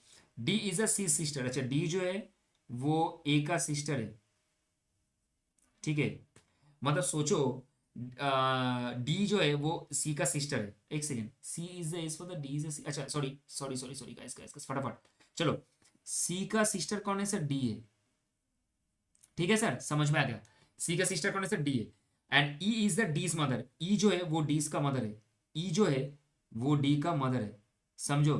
तो वो सी का भी मदर होना चाहिए। सी और डी सिस्टर है ना, सी का सिस्टर कौन है, डी है, और डी का मदर कौन है, ई है। अब E is the D's mother, ठीक है सर, समझेगा, yes. Now how is B relate to the E. अब बी के साथ ई का रिलेशन क्या है, मुझे एक चीज बताओ। बी ब्रदर है, बी सिस्टर है, ये समझ में आ गया, दोनों भाई बहन है। अब सी का लड़का लड़की कौन है, ए लड़का है, बी लड़की है। और डी का लड़का लड़की नहीं, डी अंकल है किसका, सॉरी डी आंटी है किसका, ए और बी का आंटी है। और ई कौन है, ई तो मदर है ना, ई तो मदर है। अब बोले B relate to the E, B के साथ ई का रिलेशन क्या है, बोलो। बी के साथ ई का रिलेशन क्या है वो बताओ। बी के साथ ई का रिलेशन क्या है, बहुत सिंपल है, समझ के बताना बी के साथ रिलेशन क्या है। डी का मदर कौन है, यहां पे देखो क्या लिखा है, E is the D's mother. E जो है वो डी का भी मदर है। मतलब सर ये तो मेरा ग्रैंड रिलेशन में हुआ ना, तो बी अगर लड़की है तो ग्रैंड डॉटर होगा ना, समझे क्या, यस सर, ठीक है, ग्रैंड डॉटर, समझ में आ गया sir. Sita is the niche of Ashok. अच्छा, सीता जो है वो अशोक का नीश है, समझ में आ गया। Ashok mother is Lakshmi. अच्छा, अशोक का जो मम्मी है ना वो लक्ष्मी है, समझ में आया सर। और सीता जो है वो इसका क्या नाम है, अशोक का नीस है, ठीक है, अशोक का कौन है, नीस है। अब देखो बोल रहे कल्याणी इज लक्ष्मी मदर। कल्याणी जो है वो लक्ष्मी का मदर है, कल्याणी जो है वो लक्ष्मी का मदर है, ठीक है। और अशोक का मदर कौन है, लक्ष्मी है। अशोक का माँ लेकिन लक्ष्मी है, ठीक है। देखो अशोक का मम्मी है लक्ष्मी, लक्ष्मी में मम्मी है कल्याणी, मतलब ए का ए है grandson of the Kalyani. Kalyani husband is Gopal, Kalyani का हस्बैंड कौन है, गोपाल है। कल्याणी का हस्बैंड कौन है, गोपाल है, समझ गया। अच्छा, Parvati is a mother in law of Gopal. अच्छा, गोपाल का मदर इन लॉ कौन हो गया, पार्वती। गोपाल का मदर इन लॉ हो गया Parvati. How is Sita relate to the Gopal. अच्छा, सीता के साथ इसका, बाप रे बाप, सीता के साथ गोपाल का रिलेशन क्या है, सोचो। सोचो एक चीज समझो, अगर सीता नीच है ए का, और ए का मम्मी है लक्ष्मी, और लक्ष्मी का मम्मी है कल्याणी, और गोपाल जो है वो आपका हस्बैंड है, तो मुझे एक चीज बताओ यहाँ पे, तो सीता के साथ क्या रिलेशन होना चाहिए, great grand son daughter. Sita is Gopal great grand daughter, समझो। सीता जो है, अच्छा सीता जो है, अब ये देखो लक्ष्मी है, ए का मदर कौन है, लक्ष्मी है। तो अब मुझे एक चीज बताओ, अगर इनका ग्रैंड डॉटर है तो ग्रेट ग्रैंड डॉटर होना चाहिए डेफिनेटली गोपाल्स का, गोपाल का ग्रेट ग्रैंड डॉटर होना चाहिए गाइस, करेक्ट, समझे क्या, ठीक है। तो ये एक इंपॉर्टेंट है, तो यहाँ पे आप बोल सकते हो कि सीता जो है उनका ग्रेट जो ग्रैंड डॉटर होगा, ऑब्वियसली ग्रैंड डॉटर है ना, क्योंकि वो ऑब्वियसली नीश है, कौन है, गोपाल का, समझ गए सर। ग्रैंड डॉटर नहीं, ग्रेट ग्रैंड डॉटर, क्योंकि नीश है ना इसलिए ग्रैंड ग्रेट ग्रैंड डॉटर है, ठीक है। तो ये इज करेक्ट आंसर। अब चलिए सर आगे बढ़ते हैं, ठीक है। अच्छा सॉरी सॉरी, मैंने रॉन्ग मार्किंग कर दिया है, ये वाला आंसर है, ठीक है। अच्छा पी क्यू आर, अच्छा ये अच्छा क्वेश्चन है, इसको ना मैं थोड़ा ऑफ कर रहा हूँ, ये बहुत ज़्यादा अच्छा क्वेश्चन है, ठीक है। इसको मैं ऑफ करूँ, यहाँ पे मैं समझाऊंगा इसको, ये बहुत अच्छा क्वेश्चन है, मुझे बहुत अच्छा लगता है स्पेसिफिकली, देखो भाई चलो फटाफट करते हैं। P Q R S T U N R 6 member है of family in which there are 2 married couple. T a teacher is married to a doctor. अच्छा टी जो है, देखो एक काम करते हैं, P Q R S T U ऐसा है, ठीक है। अब क्या बोला है कि टी ने एक टीचर के साथ मैरी किया है, ठीक है, जो कि एक डॉक्टर है, who is a mother of R and U. अच्छा आर एंड यू का मदर है, तो टी का, सोचो, टी जो है ना, टी फादर है आर एन यू का, समझे क्या, आर एन यू का फादर कौन है, टी है सर, फादर है सर टी, फादर कौन है, टी। और मुझे डॉक्टर के बारे में पता नहीं कौन डॉक्टर है। Q is a lawyer who is married to P. अच्छा क्यू ने पी के साथ मैरी किया, तो ये एक कपल हो गया, समझे क्या, एक कपल हो गया। तो मुझे एक चीज बताओ, अगर आर देखो क्यू एंड पी कपल हो गया, यहाँ पे 2 कपल है, कहाँ पे लिखा है सर, यहाँ पे। तो ऑब्वियस सा बात है, अगर मैं क्लियर कट बोलूँ यहाँ पे, तो मैं क्या बोल सकता हूँ, T and S is also an couple. So S हो गया डॉक्टर, टी हो गया टीचर, अच्छा क्यू है लॉयर, और यहाँ पे बोला है P has 1 son and 1 grandson, P का एक सन है एक ग्रैंडसन है। Of the 2 married ladies 1 is a housewife, तो पी हो गया हाउस वाइफ क्योंकि एक तो डॉक्टर है। There is also 1 student and 1 male engineer in the family, try to notate, एक मेल इंजीनियर है और एक स्टूडेंट है, एक मेल इंजीनियर एक स्टूडेंट है।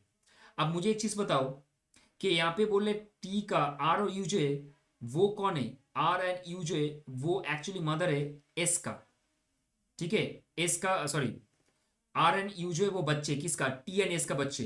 अब एक चीज समझो यहाँ पे, there is also one student one male engineer in the family, which of the following is true about the grander of the family. मुझे एक चीज बताओ, यहाँ पे बच्चे कौन कौन है, आर एन यू बच्चे। आप यहाँ पे सोचो क्या लिखा है यहाँ पे, पी का एक सन है, एक ग्रैंड सन है, पी का एक सन है, एक ग्रैंड सन है। देखो आप यहाँ पे इतना झमेला नहीं करना है। अगर मुझे एक चीज बोलो यहाँ पे ठंडे दिमाग से, यहाँ पे बोले एक स्टूडेंट है और एक मेल इंजीनियर है एक फैमिली में, which of the following is true about the grander of the family.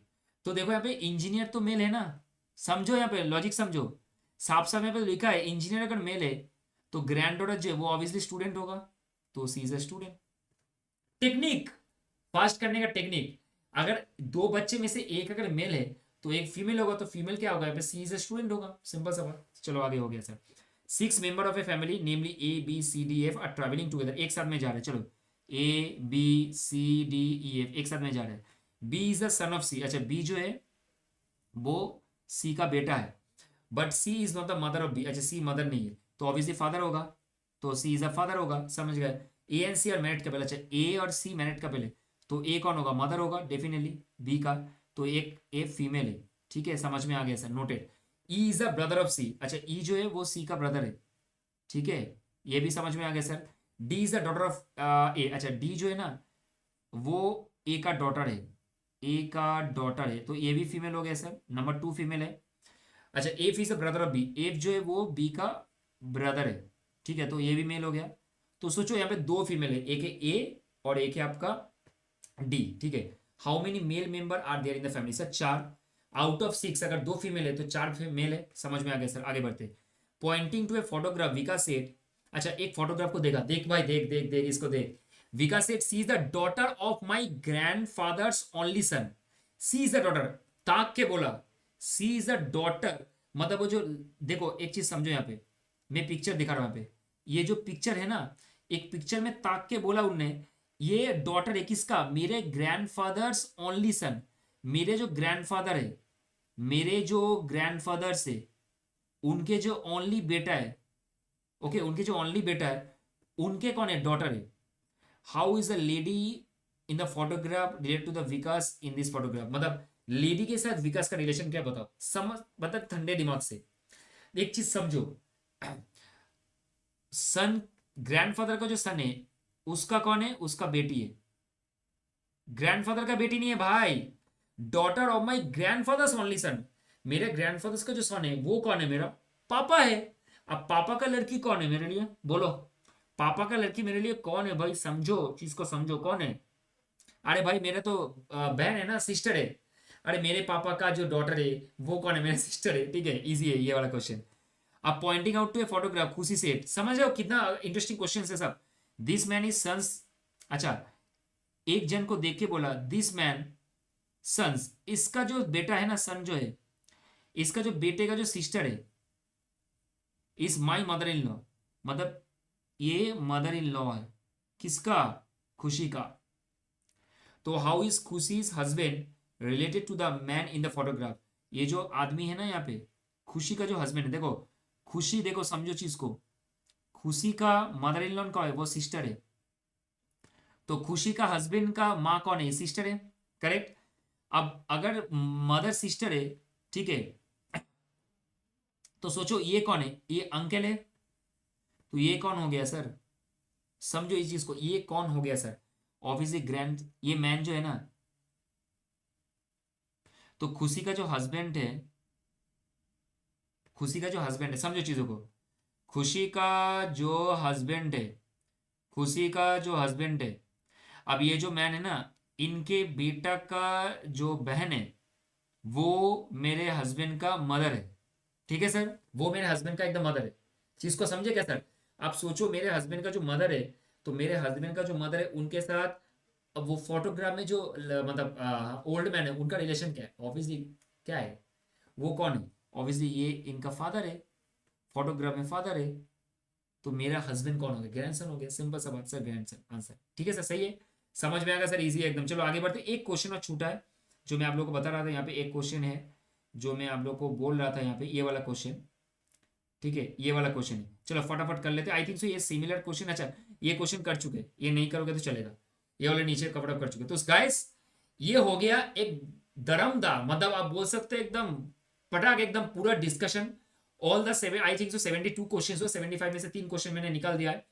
तो गाइस आई होप सो कि इसको अच्छे से प्रैक्टिस करो। आपके पास जो भी टाइम बचेगा, आप रात को पढ़ रहे हो या तो सुबह उठ के पढ़ोगे, मेहनत करके इस 72 क्वेश्चंस को देख लो। आई थिंक सो 1 घंटा 50 मिनट का थोड़ा ज्यादा है, 1.5x कर लेना, समझ में आ जाएगी इजीली। अच्छे से प्रैक्टिस करो। Okay, all the best guys. अच्छे से ना मैथ्स में अच्छा करके प्लीज प्लीज प्लीज, ये लॉजिकल रीजनिंग में 20 आउट ऑफ 19 18 ला के आना प्लीज। और जो पता नहीं है मत करना, क्योंकि 0.25 का नेगेटिव मार्क्स है गाइस। ओके चले गाइस, आई होप सो आप लोग बहुत अच्छे से प्रिपेयर किया और बढ़िया से एग्जाम देखे। जरूर कमेंट बॉक्स में कमेंट करना कितना क्वेश्चन कॉमन है या तो कितना आपका एग्जाम किस तरीके से होगा। Give your 100% and wholehearted effort. All the best guys. Jai Hind. I am your CA Sanjay भैया।